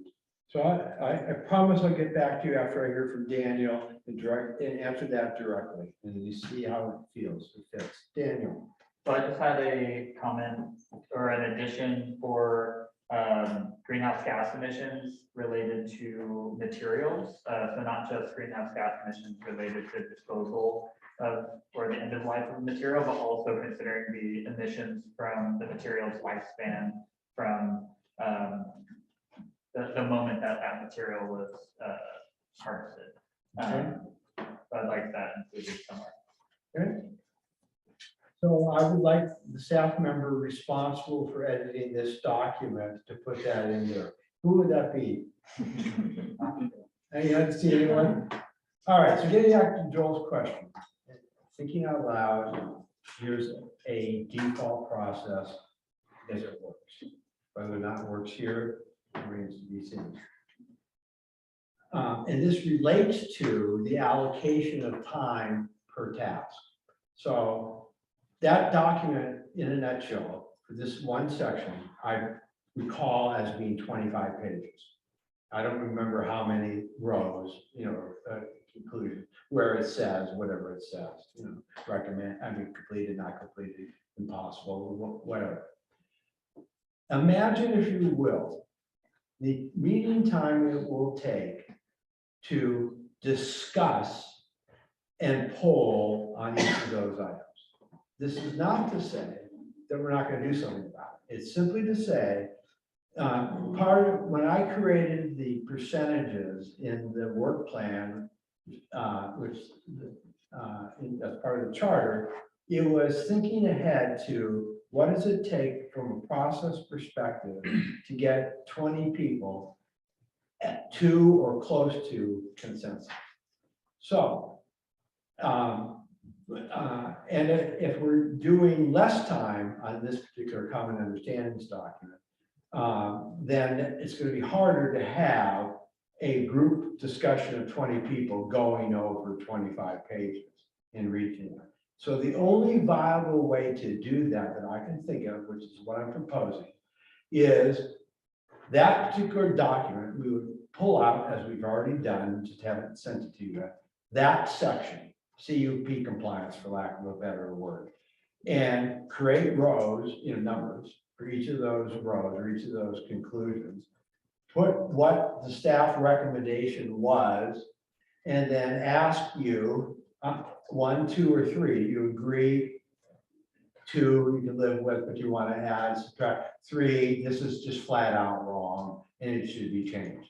And we have to roll that up and then put it in a draft and present the draft as a whole to you as a work group and say, all right, we have 10 topics that we don't have a consensus, whatever the number, X number of topics we don't have a consensus on. Let's take the ones that are most controversial first and say to staff, because we'll know ahead of time as a result of the homework, here are the 5 CUPs and their subsets that we've got major disagreement amongst the work group.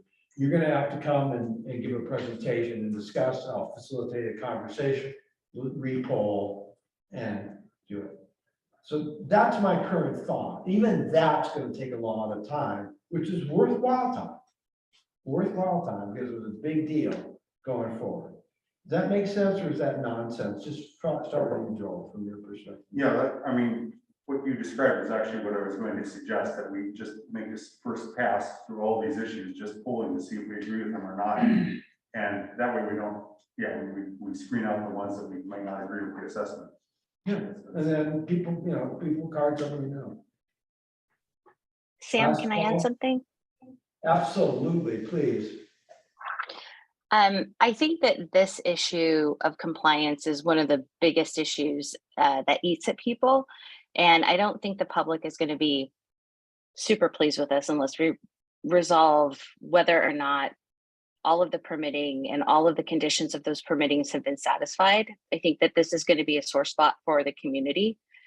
Why don't we have a subgroup, maybe a public service individual and one of the members of the committee come together and go through it with staff and come back with some kind of report so we don't have to waste so much time on the meeting, but it still gets accomplished. And that's a great process suggestion. And I sort of ad hoc suggested that process for this the Paul presentation and that issue. And I think we could use that here, but what I don't know, and we'd have to ask county council and see, is because this is a public body, I think as long as we don't have a quorum in a work group, well, can't call it a work group, a subcommittee of the work group that would meet to hash this out and tee up something. If that is groovy, to use the legal term from a public meetings, public records perspective, then I think that's a good idea to do it. Other thoughts or comments? Because this is keeping you from dinner. Probably we can come back after dinner, finish the conversation. Yeah, Brian. I don't know if all these different land use approvals, if they're still valid or not, or in place. And which ones superseded others and all that kind of So it might be stuff. useful for a historical perspective, which ones were compliance or not compliance, but I'd be interested in the ones that are current as well, more interested in the ones that are current. And that may be, if we get a work group together of people that know what they're talking about, which would not include me by definition on this particular topic, but just there to facilitate. Yeah, I mean, if the CUP in place is an omnibus CUP that supposedly includes all the things that in the past or not, is an important point to know. And people can argue about that, if it's good policy or bad policy, but first we need to know, is that the case? And the rest have been merged or subsumed into the new ones or not? We need to get that answer. All right. We are just 9 minutes over schedule, not bad, we'll catch up. Then we're gonna eat, and somebody's gonna tell me where folks are going to get their food.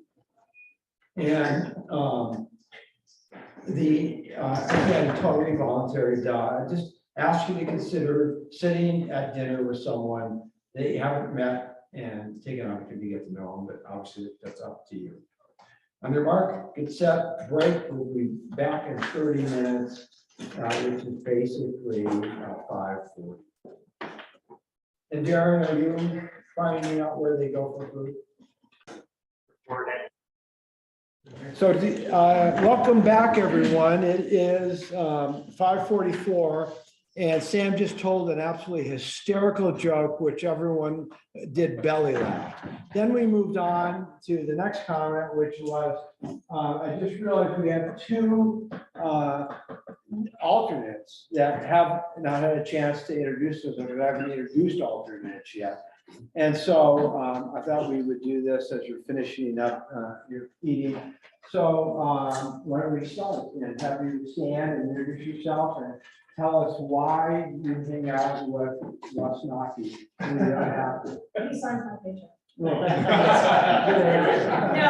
My name is Ginger Rowe. I'm for public services. I've been with the company for about 2 years now. I work in Phoenix with Russ and all the members of our team and Sean and everybody. So I'll be traveling down here from time to time, and it's very nice to meet everybody. And thanks for your dedication to this topic. I appreciate it. Can you either be alternate for both of them or just one? Just for Just for and Russ, this might be an appropriate time to share with the reasons why you need an alternate. What's happening? Got a baby coming in a couple Yes. weeks. And Sam or Samantha? You know, we haven't had to sign any certificates yet, so still got a little lobbying time. Okay. And counselor. So hi, everybody, glad to be here. My name is Catherine Bisco. I am not here in official business, but I happen to sit on the Paloma City Council. I am an 18-year resident of Paloma, and this is a regional conversation that's very important also to those of us in Western Benton County. So just glad to be here. I am an alternate for Christopher McMoran, who is here also for Paloma.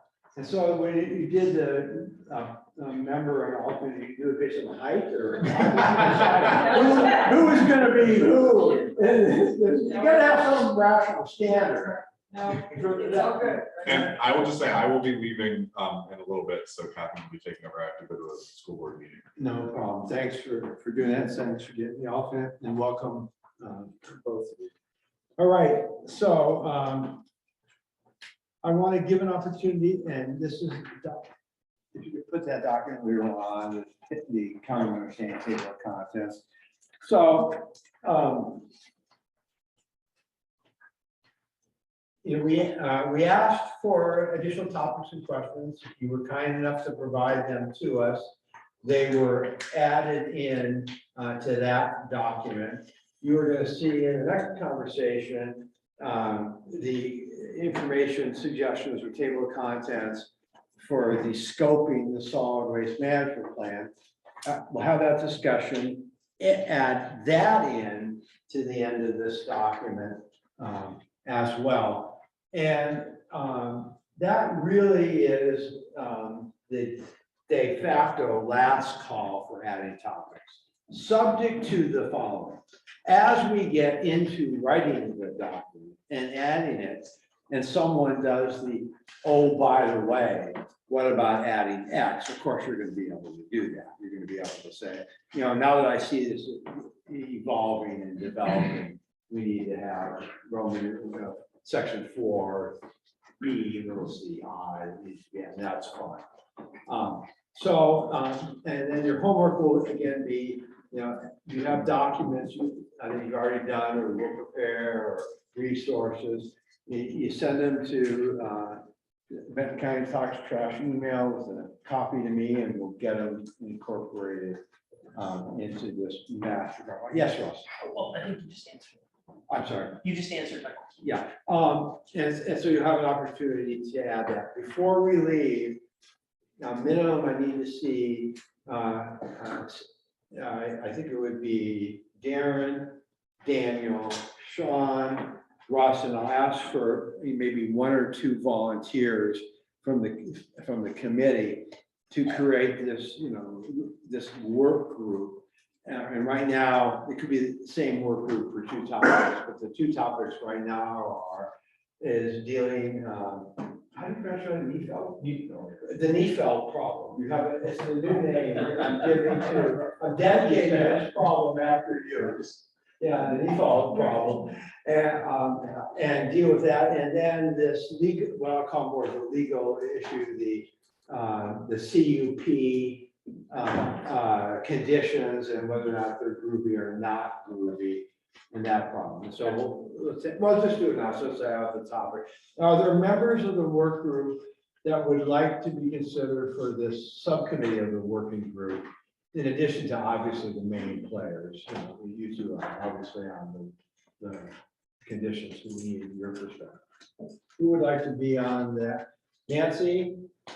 This is the CUP. Well, it's, so I think the best way to frame it is, it is it's in the common understanding column now. Once the information is done, it could live in the common standing portion of the report, A. It could live in section C, the future CUP portions of the report.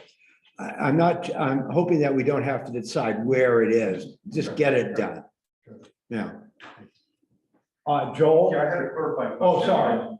So is this after we go through the first pass through all these things and decide if we have consensus on them? So this is just looking at the 10 that are left over? So what I was doing right now is saying for sure the Neefeld dynamic and this 25-page section that has the CUP conditions and the staff's conclusions as to what's groovy or not groovy. So I'm starting with those two tabs. This thing I think you're referring to is the rest of the document, or? No, what we talked about was just before the break was that that section, we would have one pass through all of them, just quick consensus vote with the cards to see where there was consensus or not consensus, and then triage them that way, and then go to. First do that, because why futz with issues that aren't issues, I mean. Yeah, also just to make sure. Why do that. Okay, so what we need to do, Adam and Millie, is put out we have to take the 25-page section of the draft work group report, convert that into a 1, 2, 3 triage / polling, focusing on what people think about the staff conclusions column, which I believe is the far right column of the document. Figure out how to show that mechanically and do that. We'll do that with a quick turnaround because hopefully you can just go through and identify what's going on. And then those will be the major focus of the subcommittee to work for. Is that? Yeah, that's what I thought we. Okay, Nancy. Yeah, there are some missing documentation that's posted on the website that has to do with those CUPs, and I think one missing CUP. Okay, so thank you, and that will be the reminder that, requests for missing documents, send them now. So we can start doing, we're gonna have to be doing several, this is iterative, so we have to do several tasks at the same time. So we have Nancy. Joel, were you volunteering to be on that or asking a question for clarification? That was just a question for clarification. I'm still thinking about the other one. Okay. Because if you raise your hand above chest level, I'm considering people as volunteering.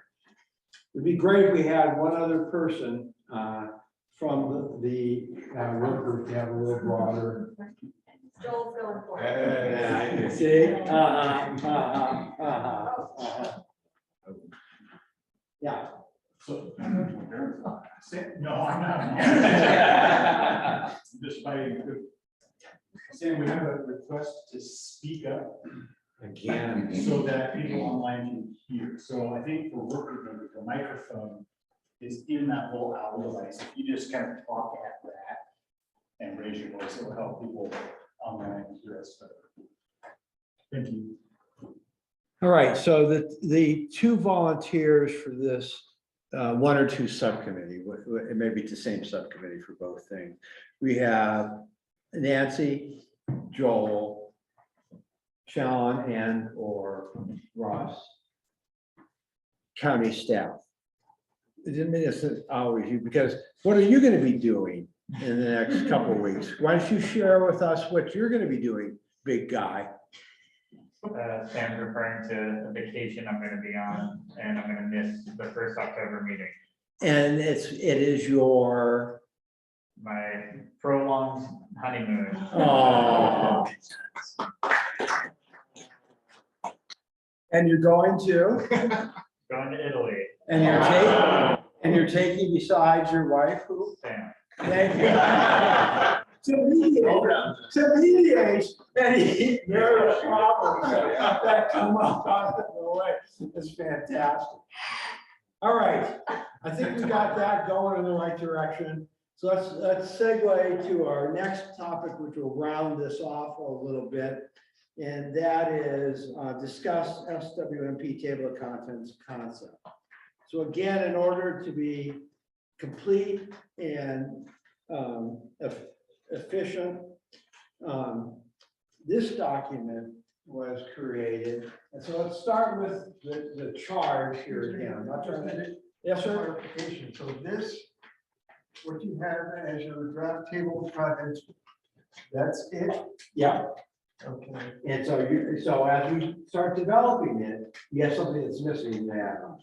Okay, a lot of the stuff I sent in was to fill in the missing things.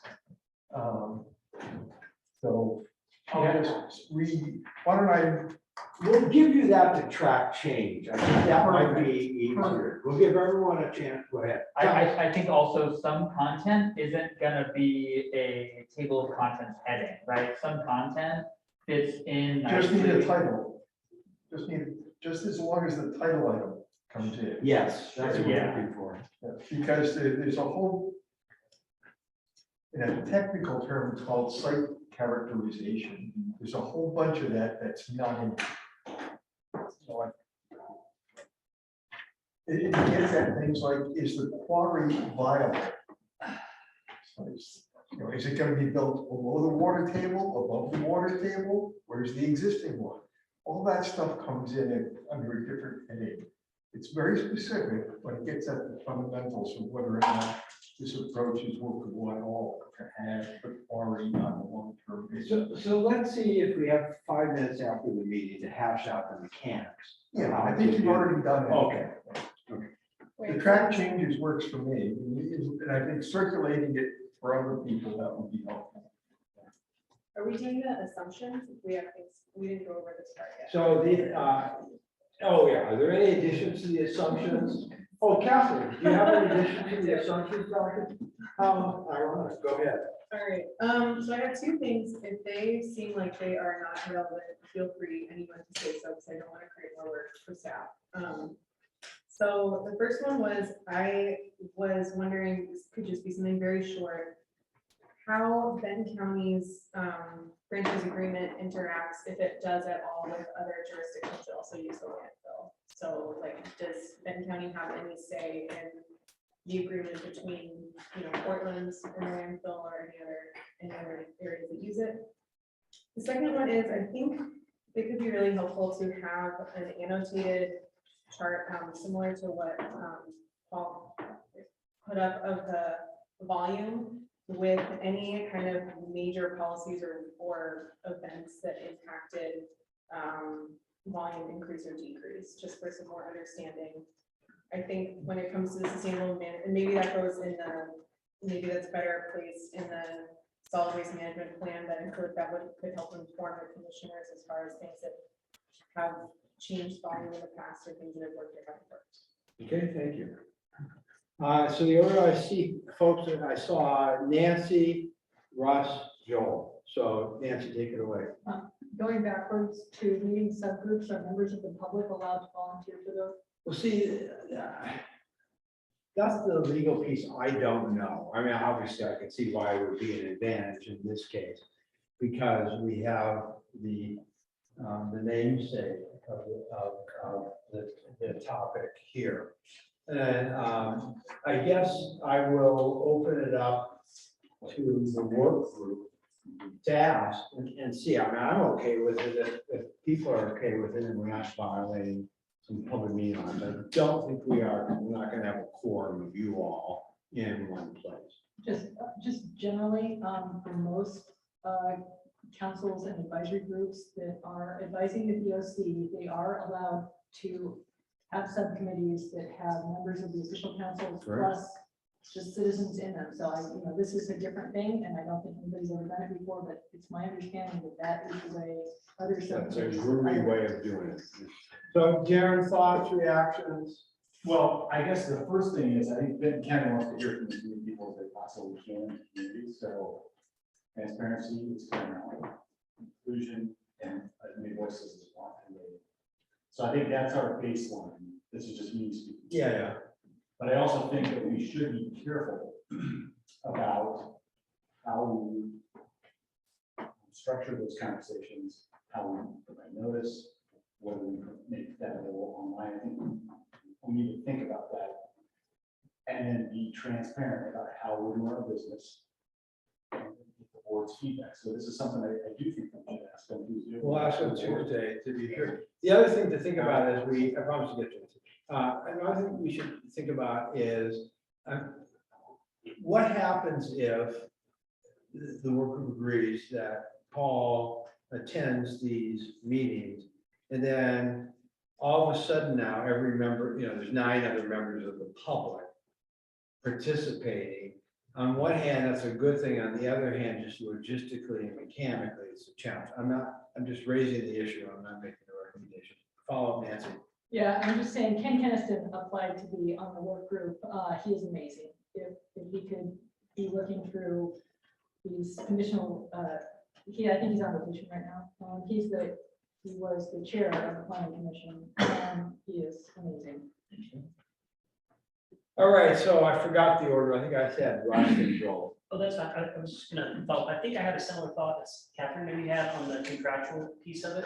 There are contractual realities that are just in the background of all of this that might be beneficial for the commissioners to have some sort of thumbnail on. And so I was thinking perhaps like a B.3, kind of right after the quarry problem might be a place for it to live, but. Okay, so I agree. It makes sense to have it. Tell me a little bit more about what topics it would cover in the broadest sense. Well, there are franchise agreements, there are arrangements with the quarry operator, there are, a bunch of different dynamics that factor into future decision making. Okay, so I'm going to suggest the first round of that, and is your team, whoever it is on your team, and maybe we ask Vance to look at, or maybe you draft something, Vance looks at it, and we give it to everyone to feed in. If we need a work group, we need a work group. No. Yeah, I don't know that it rises to the level of a work group, but Yeah. there's substantive information that I think should be part of the broader picture. Thoughts? I'm open to what the work group wants to do. Okay. They send the documents in. Yeah, they send it in like everyone else, and then it gets vetted, posted and vetted. All right, so I'm gonna ask the question, let's see, what the proposal asks you to vote 1, 3, 2, 3. The proposal is that subject to Board of Commissioners approval, hopefully at this next Tuesday meeting, that select members of the public be able to participate in, for lack of a better term, the subcommittee meetings designed to tee up issues surrounding the Neefeld challenge and the interpretation of compliance with the past CUP conditions. So you vote a 1 if that's groovy, 3 if no way over your dead body, which I'll consider a conditional yes, and then we'll move on through 4. So please show all your tents. 1, 2, or 3.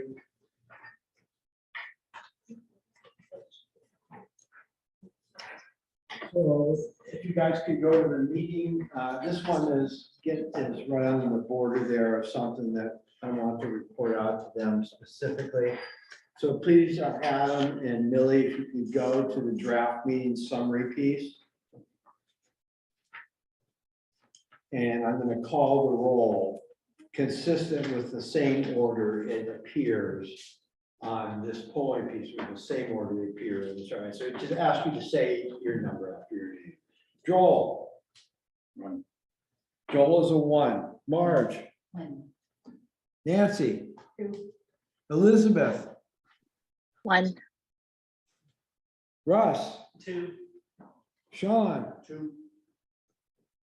John. 1. Catherine. 1. Christopher. 1. Ryan. 2. Mary. 1. Ed. 1. Louisa. 1. Oh, you're back from, did you get your food? We gotta see if we can get was it a vegan or vegetarian? Yeah. You can have Ryan's roast beef sandwich. Well, thank you. All right, so We're missing Elizabeth Irish on the line. no, Elizabeth voted a 1, as I recall. Is that correct? Liz voted a 1. Missing anything else? I think it's all 1s and 2s, right? Yep. And no 3s? So it's a consensus, and we'll look into that and see if we can. Thank you for it. Any other missing topics for this last round you wanted to say? We got Catherine's, we got Russ's, let's hear from Brian. Joel? Yeah. Oh, Joel's got his up too. Joel first, thank you. Yeah, so we touched on quarry spaces in item B, but I think there's also a lot of assumptions that go into quarry space availability, when and how. So I think that should also be in the assumptions topics. So just to make sure I'm tracking, I'm calling that the Neefeld situation, because there's a lot of assumptions in his thing. So is it the same thing? So I just want to make sure. I think there's a lot more to the quarry issue than just what Paul touched on. Okay. And then, I mean, some of it may also be contractual, as Russ said, you know, that what they've actually dealt with on that river. Then I don't see, a general thing, there's a mention of environmental impacts, but the word risk doesn't appear anywhere in here, and they're 2 different things. Impacts are sort of something that's demonstrated real, it's happened, or could, you know, risk is potential to happen. Okay. And that's pretty important. And I don't see anything about groundwater impacts, so groundwater impacts would be a topic, a subheading under FV. And I guess you mentioned, my other thing was we haven't populated column C with anything yet, so I have a lot of things on that, but those are the main ones. Thank you. Sorry, are we talking about something different, risks and groundwater, than page 3? We're on the assumptions. Yeah, I'm looking at different, I'm looking at different. Okay. So It shows up in a different, it shows up in a different, respect, I haven't seen it. No, okay.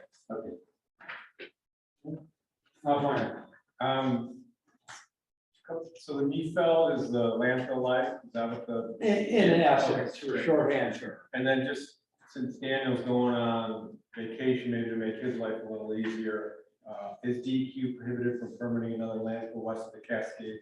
No.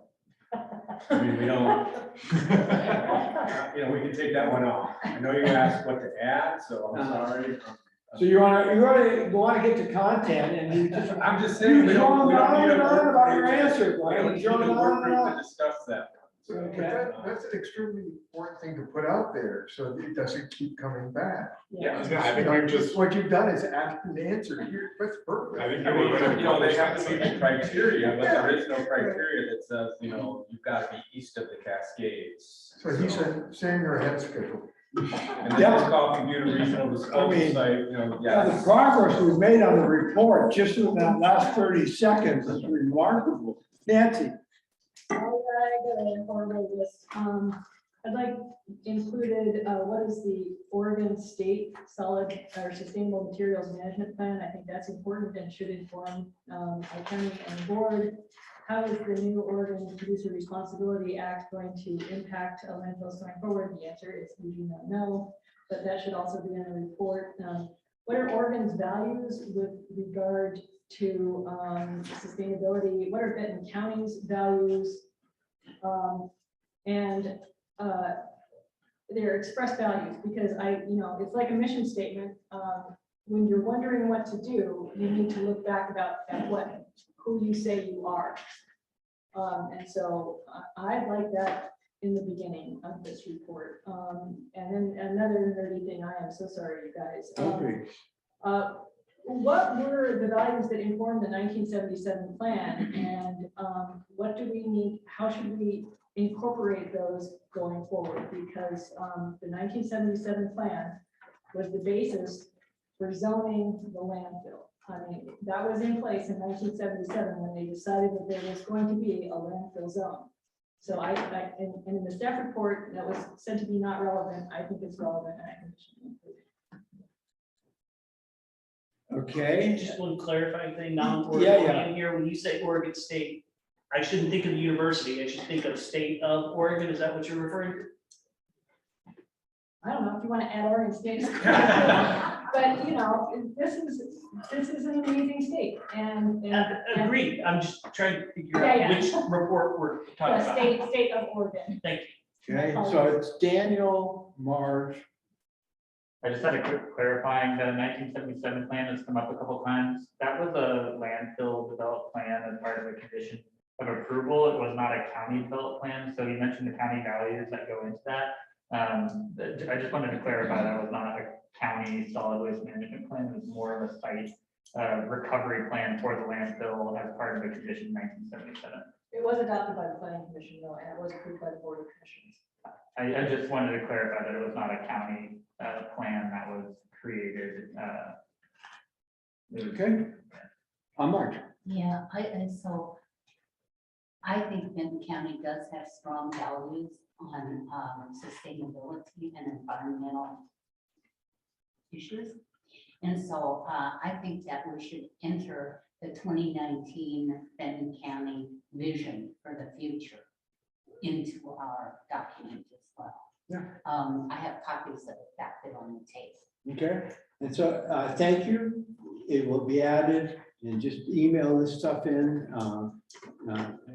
can help us. And so we got to move on to the next section, but I want to make sure everyone has to say, so take it away, buddy. Well, it's not a suggestion, it's really a question. I'm just having trouble differentiating between the suggestions that are being made. Different from what we would suggest for this solid waste management plan. Right, and that's coming up next. I know. And So I think I just want people have a chance to be heard, record it, and then get to this next discussion. And I think then that will be a place to put this stuff. But I'm just trying to get a complete list. All right, so I'm just wondering if what we should do for efficiency and completeness is make the changes to this document based on what we could write down in real time at this meeting. Send it out in Word for everybody, and then you can track changes the way you want, sort of double check our accuracy. Because I know Ed just started, this is your fault. I'm kidding. Yeah, no, that's a great idea. Then you can put your words. Yeah, that'll help everybody, I think, in terms of the mechanics of getting it done. Okay. If we are reading what we give you. Okay. Sean? Also, do a couple comments over here about groundwater, which is this section, I've been seeing a lot of duplicity in some of the sections. I understand, I respect your opening comments about this is not the time or place, but perhaps either staff or something before the next iteration to look at how either streamline, combine, whatever it is. Right. Because I had the same thing, I didn't see groundwater on page 2, it was on page 3, those kinds of things, so. I forget those. Nancy? Sorry. All right, so let's get the prior additional context. So Daniel, is this maybe? Where are we? Oh, you're here. So just go to the top, please. I'm sorry. So just make sure everyone's not this, I'm sorry, this is not this one. This is the SWMP. All right. So again, trying to beat a dead horse, and I'm trying to make sure that that we have a common understanding of what the board has asked. We are scoping the necessary tasks to do solid waste management. We are not actually going to be providing content for what the answers should be. So for instance, if there is a topic that says, look at alternative sources, and there's 5 of them, and the fourth one is transfer stations, and the 6th one is incinerators, or whatever, I'm just making stuff up, that we're not going to be opining. The work group voted this many 1s, 2s, and 3s on whether or not an incinerator should be required or used as part of our future solid waste management. It's just, we would say to the consultant, the new work group, hopefully facilitated by someone competent, will be able to walk through that process with a consultant that does these kinds of things and knows that tees up for you. All right, or you have 5, but there's actually 8 things that you should consider in this category, and then you work that out. And that was what Darren says is I think $500,000 budget or something, and is scheduled to happen, probably next year. But the planning to get it going, picking consultant, what's the timeline, who's to be at the table, are us to make recommendations. Make sense? So, so that's why I put it here. It is to scope, okay?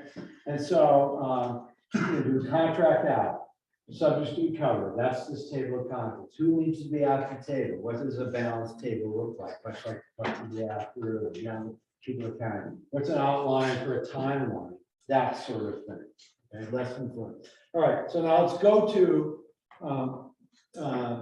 what Daniel did in between planning how many cannolis he's going to eat in the next month, was put together this table, and I'll let you explain what you did, because you can do it better than me, and people are tired of listening to me. Sure. Yeah, so this table is essentially taking the table of contents from the 4 different plans that we've linked in these columns and accumulating them all in that first column. So every item in a table of contents that appeared is listed there. There's a couple caveats. One is I tried to combine items that were very obviously similar, but I couldn't do that with everything. So some things are going to be related and pretty similar, but not quite exact. So they might show up in different places. I also tried to group these items in sections like summary or major sections like facilities. They might not need to go into certain sections, but just for ease of reviewing, I put them in sections and kind of group them all together. The X's show which document this item appears in. And this is another one where I tried my best to compare them. So if they're functionally the same, I put an X there. It might not be entirely accurate. And it also does not include the contents of a document. So like, for example, if Metro has in the contents of the document something very similar to a heading in one of the other documents, but it doesn't specifically list that as a heading, it doesn't show up there as a check mark in Metro, if that makes sense. Any questions about how I set it up?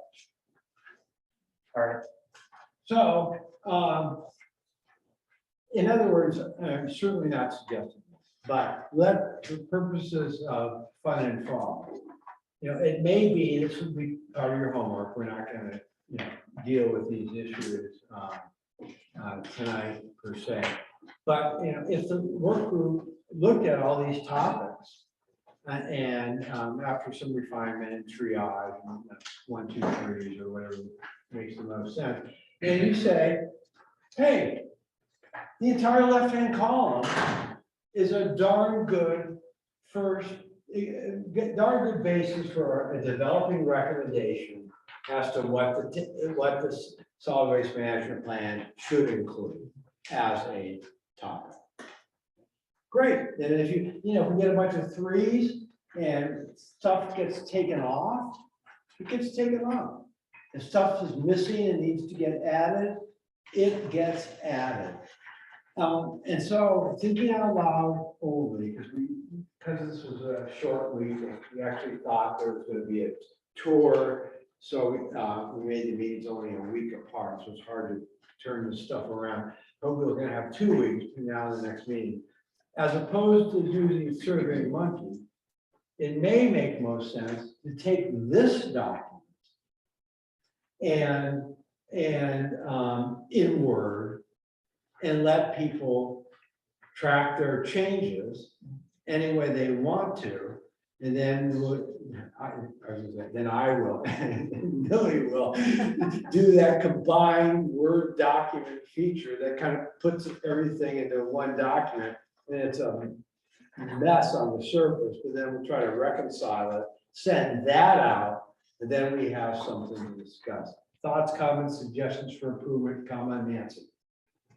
Yeah, I think a meeting is coming up with SWAC and BSAC, and I suggest we see if that could go on their agenda. Yeah, do you know when that is? I think it's coming right up. Dan knows. Dan knows everything. 26, or So just in the shoot, sure. Joel. Well, I just want to check, did we actually close out the previous document, because we were working on section F and there's still D economics and. So we didn't have that orally because you didn't have the opportunity to do it offline. If you have some quick things that you put in the order, let's hear them. Yeah, I mean, one of them was in economics, I sent input on these things and it hasn't made it in here, so maybe this needs to be checked. But one of them was the costs of hosting a landfill in terms of roads, property values, and that kind of thing. Important part of economics. And then also when we get to Republic Services and Benton County rights and obligations, I had the question about Valley Landfill VOI rights and obligations versus Republic's rights and obligations, which things can be evolved to the subsidiary if there's ever a break in the company. So just calling landfill rights doesn't really, there's 2 different entities legally. Okay. I think there are 3. Yeah, or more. I think the franchise agreement is signed with neither VLI nor Republic. Well, who's assigned with Russ or Sean? Yeah. We so many arrangements, I have to check. Okay, well, we'll get that. It starts with waste. The person that is signed with starts with waste. Sorry, that's not enough to help me. I have to check. That is not, sorry. Okay. Joel, anything else? No, that was it. Okay. But just there were other things that were sent in. Yeah, so we'll have to catch up. So make sure we make a note in the minutes that, and I think I actually saw an email that had something that we need to add in, catch up. All right, so that's what this document is. Now, if we go back to the top and want to talk about this in a different context. Just right to go up to the headers. If you're trying to see a header, yeah, right in here.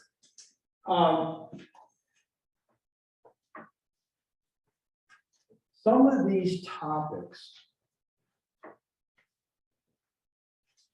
can fit under common understandings.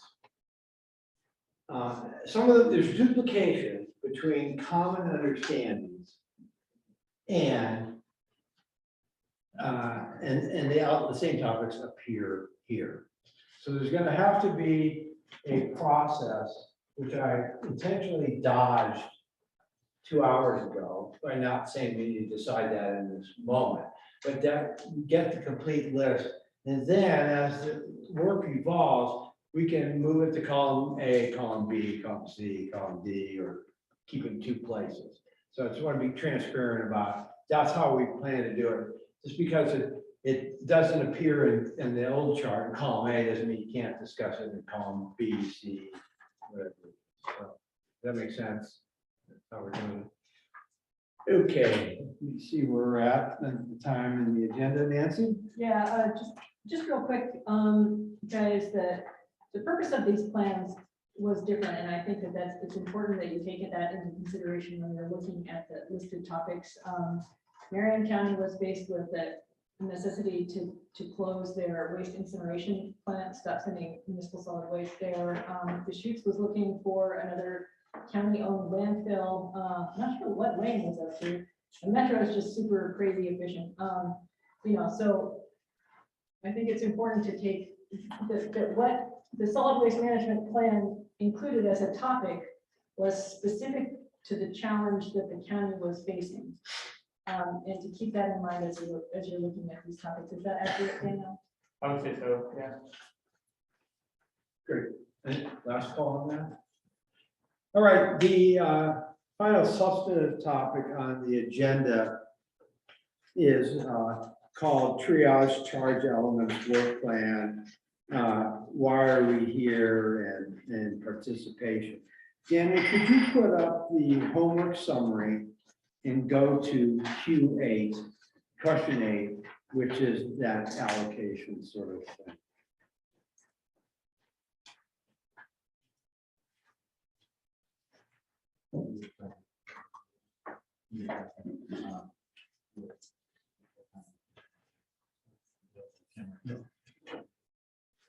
All right, so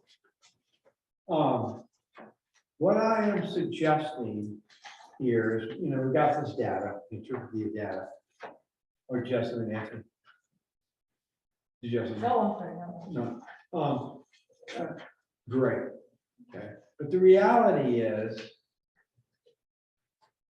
we're making progress towards how we're going to do the work, and it's almost irrelevant. In other words, in my mind, from a facilitator planning the process, the difference between 22.1 and 18.75 is absolutely meaningless in a survey like this. It's just sort of saying, yeah, they're kind of equal weight, and that. The outlier here is the 40% sort of thing. And I really want to get your, as usual, candid points of view on why this got such a high score. One person gave it 50, 100, a 40, a 60, 30, 40, bunch of 30s here. Not to challenge that's your opinion, your opinion. But given the fact that we are scoping this, not filling in the topics, what am I missing here and why that is so important to folks? So I'll start with John and go on. Wow. I'm not as encouraged by it, decided to volunteer for this. I kept seeing, and this goes back to when SWAC first was giving their ideas and opinions, their advice to commission about the CUP. It's very difficult for me to get around the fact that a lot of the things on the scope of the CUP conditions, how that will be evaluated, relate directly to questions that go way beyond the current decision for that. So, and that is a plan. So if we have a plan that gives us some guidance and direction. Because most importantly, the commission, the plan commission, the SWAC, you know, that broader range vision, we can connect the dots down to the question of, you know, some of the things in the CUP. I'm not saying it's all related to that, but that's why I gave it a little more weight. I gave a lot of weight too to the CUP, but my main reason to answer your question was that it's a sequential thing for me. It's I think we need this, and therefore, and I think it needs the most attention. Now, if it turns out it's an academic exercise, and we all agree very easily on what goes in that scope for the solid waste management plan. Godspeed. Yeah, and then we have time, you know, but I just think it's a sequence. Sequence would be great. Nancy, then Joel. Yeah, okay, so full disclosure, I'm 001000. Pleased to meet you. So, and I want to explain why I did that. First of all, I think the Sustainable Materials Management Plan, I think that's our future. And that's the vision reason that I did that. The practical reason that I did that is that I think we're really constrained in what we can do short term for, you know, whatever is the next expansion proposal that drops. There isn't going to be able to time to change the zoning. The planning commissioners have all sorts of rules that you don't even know about and you don't want to know about what they can and can't consider in a conditional use permit application. I'm not going to explain it because I've already talked too much. But I have talked to some of them, and I, you know, what I first said has been reinforced by them. They have to do what they're going to do. That's what we do, except for I'm just a baby. And the things that I think that there are going to be some easy things to answer that are common understandings. I rounded that down to 0. You know, like, can you have a landfill west of the Cascades? No. You know, to the regional landfill? Yes. Does that mean anything? No. Yeah, it means a little bit, but it doesn't mean that much. But I think the easy answers are important to put down. The hard answers, I think we're going to have to kick to the Sustainable Materials Management Plan. And I think it's very important for those hard questions, like what are the environmental impacts? How much methane does the landfill produce that's more than the models? What is the producer responsibility plan? What's that going to give Benton County in terms of money resources to do something like build a real recycling facility that could also provide jobs for our community? You know, so the hard questions, I don't think we're going to be able to answer because we don't have the professional expertise. And those are the questions that I want included in the materials management plan. And that's why I did that. Additional topics, I also put in the materials management plan because the additional topic that I'm really concerned with is a revamp of the zoning as it regards landfills. It hasn't been touched since 1983. I think it's very important. That's a long process. I think maybe a common understanding or a common misunderstanding here is that what we do here is going to immediately result in something that is going to be actionable on a planning commission level in the near term.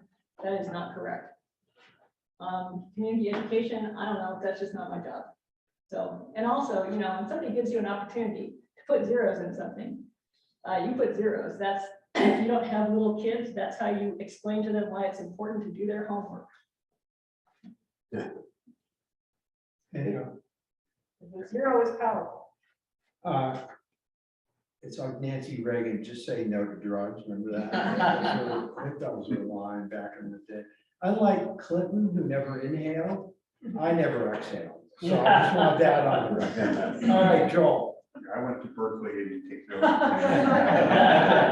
We'll talk offline. Yeah, kind of what Nancy said, but from my own perspective, when we first talked about this group, I heard Darren present in front of the county commissioners. We're gonna take a holistic look at the waste issues for Benton County for the future. And to me, that's the sustainable materials management plan. That's the big picture. And I don't think you can really get to the nitty gritties of this other issue until you have a big picture view. And even though I went to Berkeley, I grew up in Minnesota, and one thing you learn there is if you just look at the road right in front of you when you're driving on the black ice, you're gonna go in the ditch for sure, because you're always correcting this way and that, or you're reacting to the latest thing, but you aim high in your steering, and then you have a chance to actually chart, make corrections along the way. What we've been doing is sort of looking right in front of our car and trying to say, oh, geez, we've got a landfill crisis there, let's steer left, and of course the back end's gonna slide out. So I just see that's a really unproductive way to start, and it really puts the focus of the work group in the wrong place by starting on CUP criteria as the very first thing. I think once we go through and have a good solid waste management plan and understand what goes into that, and then we work on the common understandings, that's the point where you can start to talk about whether the CUP is necessary, whether some people just like to have it, or if it's, what would be the conditions under which that might be reasonable. So it's just putting the right things in the first place and working. Okay, so I'm trying to track it, and I don't want to make assumptions. So I'm hearing you say, don't correct me, something consistent with what John said, which I heard as this is more of a sequencing problem, or sequencing is a big portion of the issue. In other words, as a practical matter, the next thing we should deal with is charge, you could see, the scope of the solid waste management plan. Get through that, and then we go to the next topics. Is that, am I? Yeah, tracking sequencing correctly? and emphasis, just because I think C is actually a lot harder. If we really do a good job on it, I think it's much harder than the other topics. Are you talking about the scoping or the plan itself? I think that I was actually expecting a lot more to come out of the scoping and or actually the plan itself, what would be the elements of it? Just saying we're gonna hire a consultant, of course, that's easy. It depends on our level of ambition. But what I heard first discussed, really, if you're gonna really talk about what are the elements, what are the options for the future, those are big questions. What I saw come out of really, the charge we got from the commissioners is actually just what Sam gave to them, and they kind of signed it and said, yeah, go ahead. So we lost something along the way in terms of detail in between, not within this group, but before we even got started, things were taken out. And those are the important things in my mind. Oh, yes. So I also put a larger amount on C. And I think kind of what I hear from you guys saying, which this is not my expertise, but as a person in the community and just a human in the world, our community's future is the holistic big picture. The landfill is a small part of that we need to consider. It's not to us the most important topic. Maybe it is, that's why the group is here, but there's so many other things for the future of our solid waste management and the health of our community. So let me speak candidly about what my truth was, and you can obviously accept this or reject that. A scope for the assessment was sent out that talked something like how to deal with solid waste management issues, including copper butte. We can actually, if you can find that, it's in Daniel, it's on the website. It would be the first, actually it's the first page of the chart. It's the first paragraph or two of the chart. You pull that up, and so I don't have to try to do this from memory. Okay? That was the charge. In talking to folks, I heard loud and clear that there was tremendous amount of concern about how poorly, from both a process perspective and in some cases, a substantive outcome, the last CUP process went. And there was sentiment that said, we need to make sure we've got this teed up for the next round, because the word on the street was clearly Republic is going to file a new application. And I think we established last week under cross-examination of Mr. Naki, that's going to happen on December 16th. That's how I remember the conversation. Can we go back to the minutes? Never said it. I stand corrected, or I sit corrected. Okay.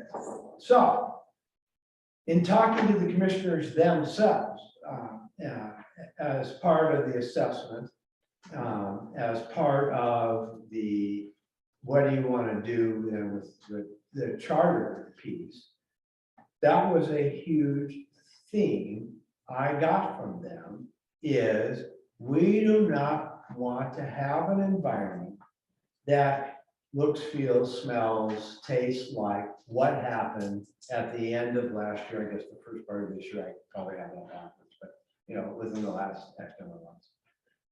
Therefore, despite sentiment by several of the members that said SWMP or fight, this is the way, truth, and light, I made a recommendation that tried to balance all these competing interests and set up a process to do all of these things, modified by the reality that if my assessment that led to the charge said, do you remember when I presented, when the charter was approved, August, July?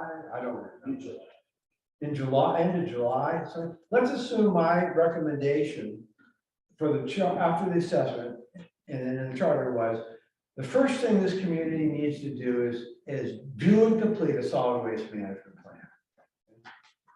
The chances of that getting done in a time frame that would be completed before Republic drops its next application are minimal and none, because the time it takes, that we talked yesterday, somebody mentioned, time it takes to draft an RFP, to get an RFP, to find the greatest consultant in the history of consultants on these kinds of plans, formulate the committee, get the committee, and do the work. That was the reality that was balanced in that decision, in my recommendation, and in what the board decided to do. So the board didn't just rubber stamp that assessment that led to the draft charter. They were involved in these discussions, okay? Just like all of you were, well, you were in the assessment, no, you are not. So that's the backstory under the category of just, that's what was going on. It was as what I'm hearing and what's practical to actually get done in a time frame that could be done by December 17th. Okay. That's a joke, so people on the record know I'm being sarcastic. Okay, so this is the time where I want, I'm suggesting that Darren Boom Boom Nichols come up and give the county's perspective, his perspective on this particular topic. So you can just hear everyone's perspective. He's not cool. No! Come on up. Well, and speaking of the owl. So the question came up last time, what can a group like this actually do? And is it lawful for the county commissioners to hear recommendations? The answer to that is yes. Oregon local governments are given tremendous deference to interpret their policies. This is not a matter of state law. This is a matter of Benton. I think you just misspoke. I think you said, is it unlawful for the board? Is it unlawful for the board of commissioners to hear recommendations? And the answer to that, no, it's not. No, it's not. Yes, they may. So, Oregon local governments are given tremendous deference on issues like this. And our landfill policy is not state law, it's Benton County policy. It has some state implications. Again, beat you at the table for a reason. There are definitely some interplays there, but in terms of the landfill zone, that is, it's Benton County's rules. And so the county can ask for, the board of commissioners or the planning commission can ask for input from citizen or community groups. In fact, that's kind of the cornerstone of good planning. And it's part of what Oregon's land use system is built on, is input from the public and communities. So the board has asked for that. They're asking for that feedback from this group. Under the terms of the charter, you can't set policy, but you can say what you think the policy should be, or you can put things on the table you think should be considered by the board or by the planning commission as they think about future applications. And so kind of picking up from where Sam left off, I wasn't part of those conversations, but in the conversations that I've been part of, planning commissioners didn't feel prepared to really make the best possible decision. The board wasn't ready to make a fully informed decision either, because there are still some questions around this policy, what it means. And I think, to pick up on Nancy's comments about the 1977 plan, that's generations ago now. We actually have an opportunity on this table to say what we think the future should look like and what we think should be part of consideration. What does a smart, modern, holistic approach to solid waste and disposal look like? And that's why you're here. The board wants to hear that. And it's not only is it lawful, it is best practice to ask community members for input around something that is this important and also this complex. So I hope that helps.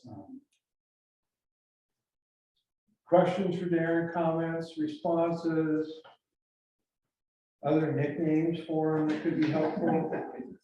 Brian and John? Not so much that boom boom, but Yeah. I think it's great. Everyone wants to do a solid waste management plan if it's needed, and it will certainly help, guide the future. But I don't know that is, that's a vision. I don't know once you come up with that document that there's any requirement anybody has to implement anything in that plan. And as Sam mentioned, it's going to take time to get that plan done, and by the time the plan's done, there could be an approved CUP for the expansion. So. Yeah, thank you, Brian. The other thing I meant to say, you could make recommendations not just about the contents or the standards and criteria, but you could make recommendations of the process. And I think that may be some of the most powerful voice that you can weigh in on, is how should Benton County think about, consider what's the right process for this community to think about decisions related to solid waste, whether that's a conditional use permit or anything else really. How should we approach this? And I think that is in all of our interests to get that part as right as we can. So thanks. John? Yeah, I think it was very helpful in your etymology of the how the 5 points came up, 5 parts of our discussions here. And I definitely think that qualifies, timing wise, even though we'd like to have a whole plan done before, being able to decide how a CUP is decided. We have enough knowledge in this room and around here to make that CUP process better. And I think that's what the county is asking us to do. And that's saying, and I think a lot of the points and the questions and issues are all before us. We just have to kind of organize them in a way that says, what do we need to add to this process that's missing so that the next decision process on that land on a CUP is done better. I don't think that's going to be hard. I think the hard one is as Joel said, is the longer range planning aspect. But we're not going to have to do that. We're being asked to what goes into that. And I think that's something we can do. Nancy, oh, and you'll be next, Stephanie, Nancy. Yeah, and. I'm Thanks, sorry. Marge. Drive safe. Yeah, so I just really feel, as somebody who's spent a lot of time on this, that we have a much more limited ability to impact this next expansion than we do for the expansion after that. And that's the expansion. I mean, I think the next expansion is going to live or die on the codification that we have. But I think, and you know, make no mistake, there are going to be expansions until the county says, okay, stop. At some point, the county has to decide, you know, how permanent is this temporary landfill? And there's much more power to do the expansion after this expansion right, and to get code that's been updated from the 1983 code in place. And there's not going to be time to do that no matter what we do. So I don't want us to be distracted by this shiny object, because there's a much bigger, shinier object that's closer than it appears. Sean. I'm kind of reviewing the past few years, and especially in my role as a sustainability coordinator. It was interesting as you're talking about, I think sometimes these long-term plans can kind of think about, oh my gosh, it's 20 years, who cares? Greg can attest the core values document that's back there. We created that with Ken Kennison as a council. Greg and I staffed it 6 years ago. And Darren tomorrow is going to get an email ghostly from Joe, once again updating department goals based on those core values. It's been really wonderful for me to see something as ethereal or mushy or whatever you want to call it 6 or 7 years ago about what our community really values, and now it's all of a sudden being mandated into our budgets. So I share that with you. I love Darren's work, because this is an opportunity for you, because Greg could say when I started in 15, I kept saying, yeah, so what's our county's values? And then after everyone stopped laughing, then we can kind of figure out how we roll the dice. Kind of kidding, kind of not. But yeah, without that vision, without something tangible for commission, I'm just getting the practicality of them. Just commissioners, our administrator, this is where we need to go. In my mind, in my history of having sustainability in my business for 15 years, those decisions start to cascade on their own. So I really encourage you, I'm ex physio, take it, because this is going to start guiding us into more of a cradle to cradle, and not just kind of a reactionary. So, Ed. I'm still trying to listen and process, so forgive me if I make some mistakes here, but No problem. This is coming across as an either or, and I don't see it that way at all. I see this as a public health issue. Trash needs to get picked up. It needs to be managed in a way that's protective of human health and the environment. There's a lot of short-term things. If I just go from my limited experience with dealing with solid waste, and it's Deschutes County, they do things differently. They don't sign 20-year contracts.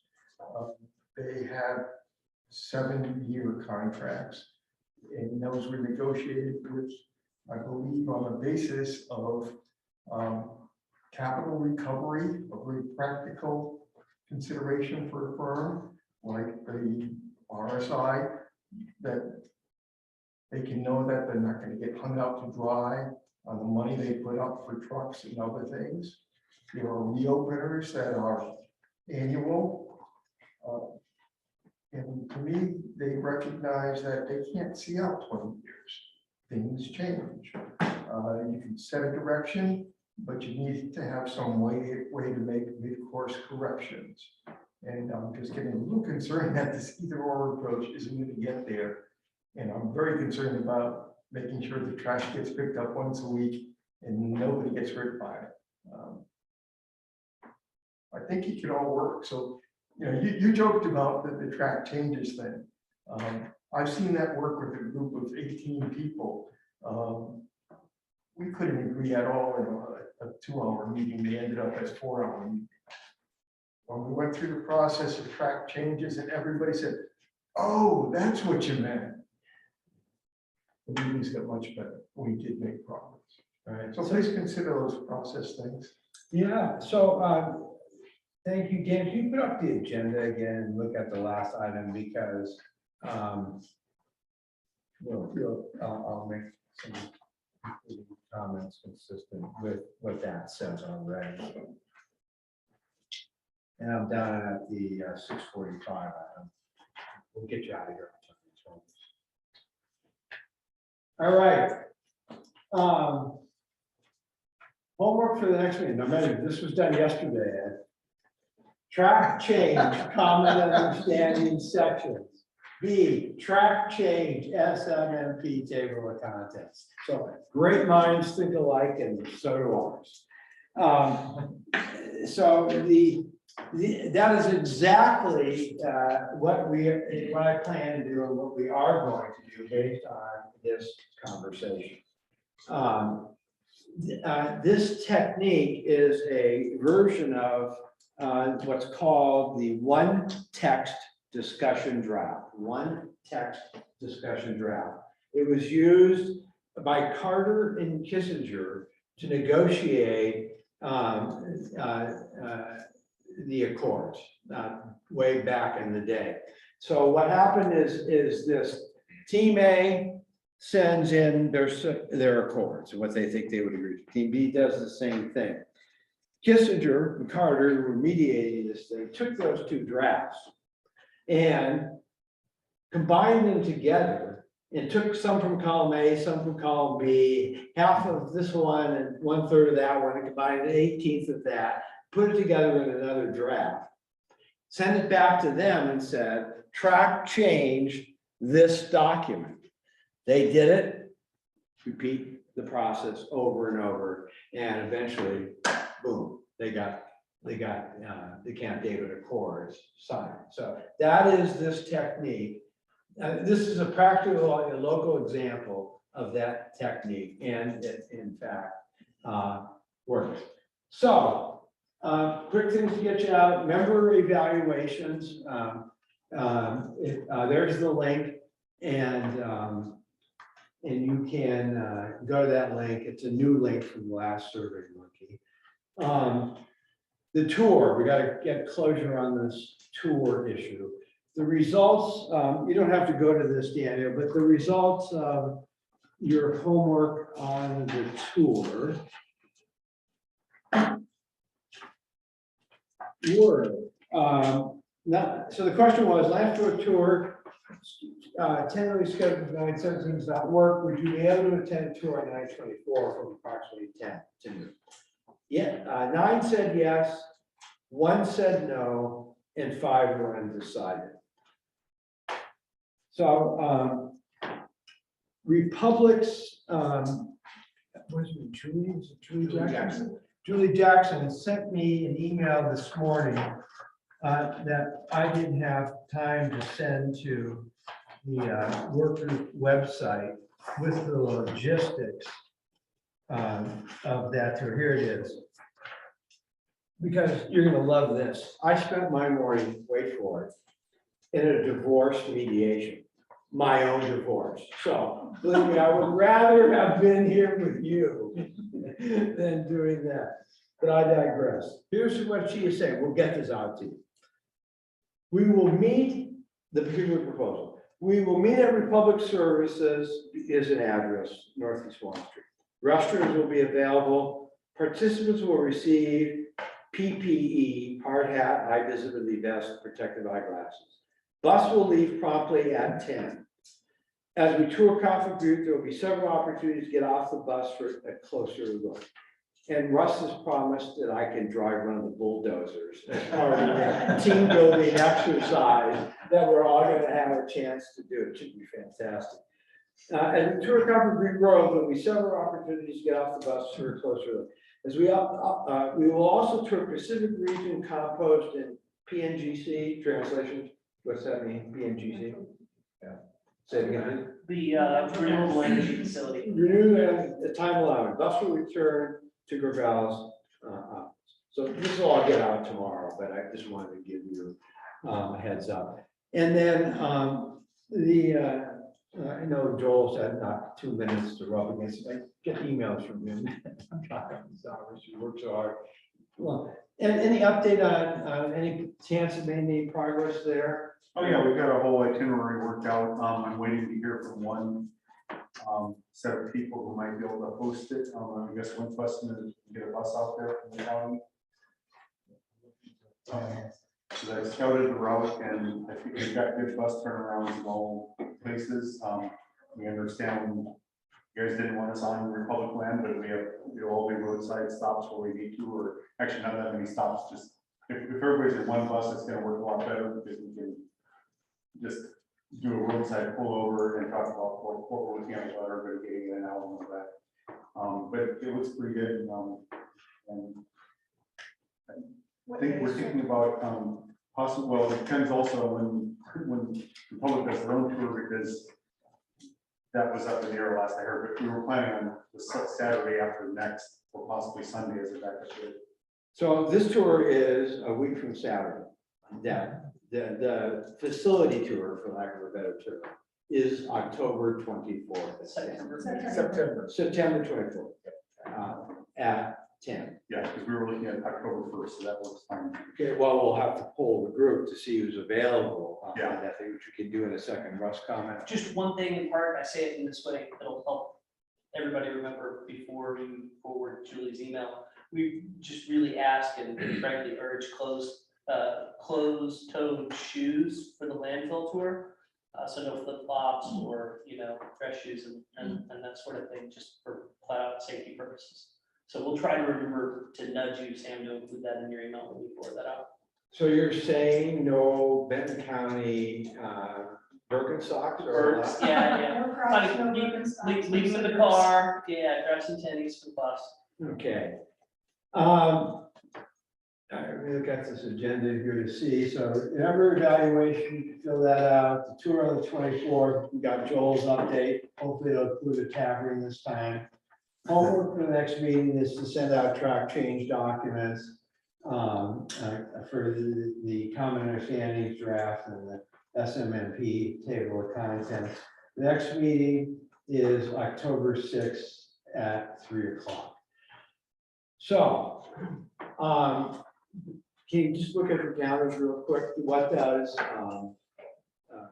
you say the first, Joel, 10-1? Yeah, 10-1. What does 10-1 look like for folks? Can you get out your calendars quickly and see what is available there? You're gone. You're on a honeymoon. Yeah. I'm sure your wife will understand. Because I'll be there with her. And I'm Italian.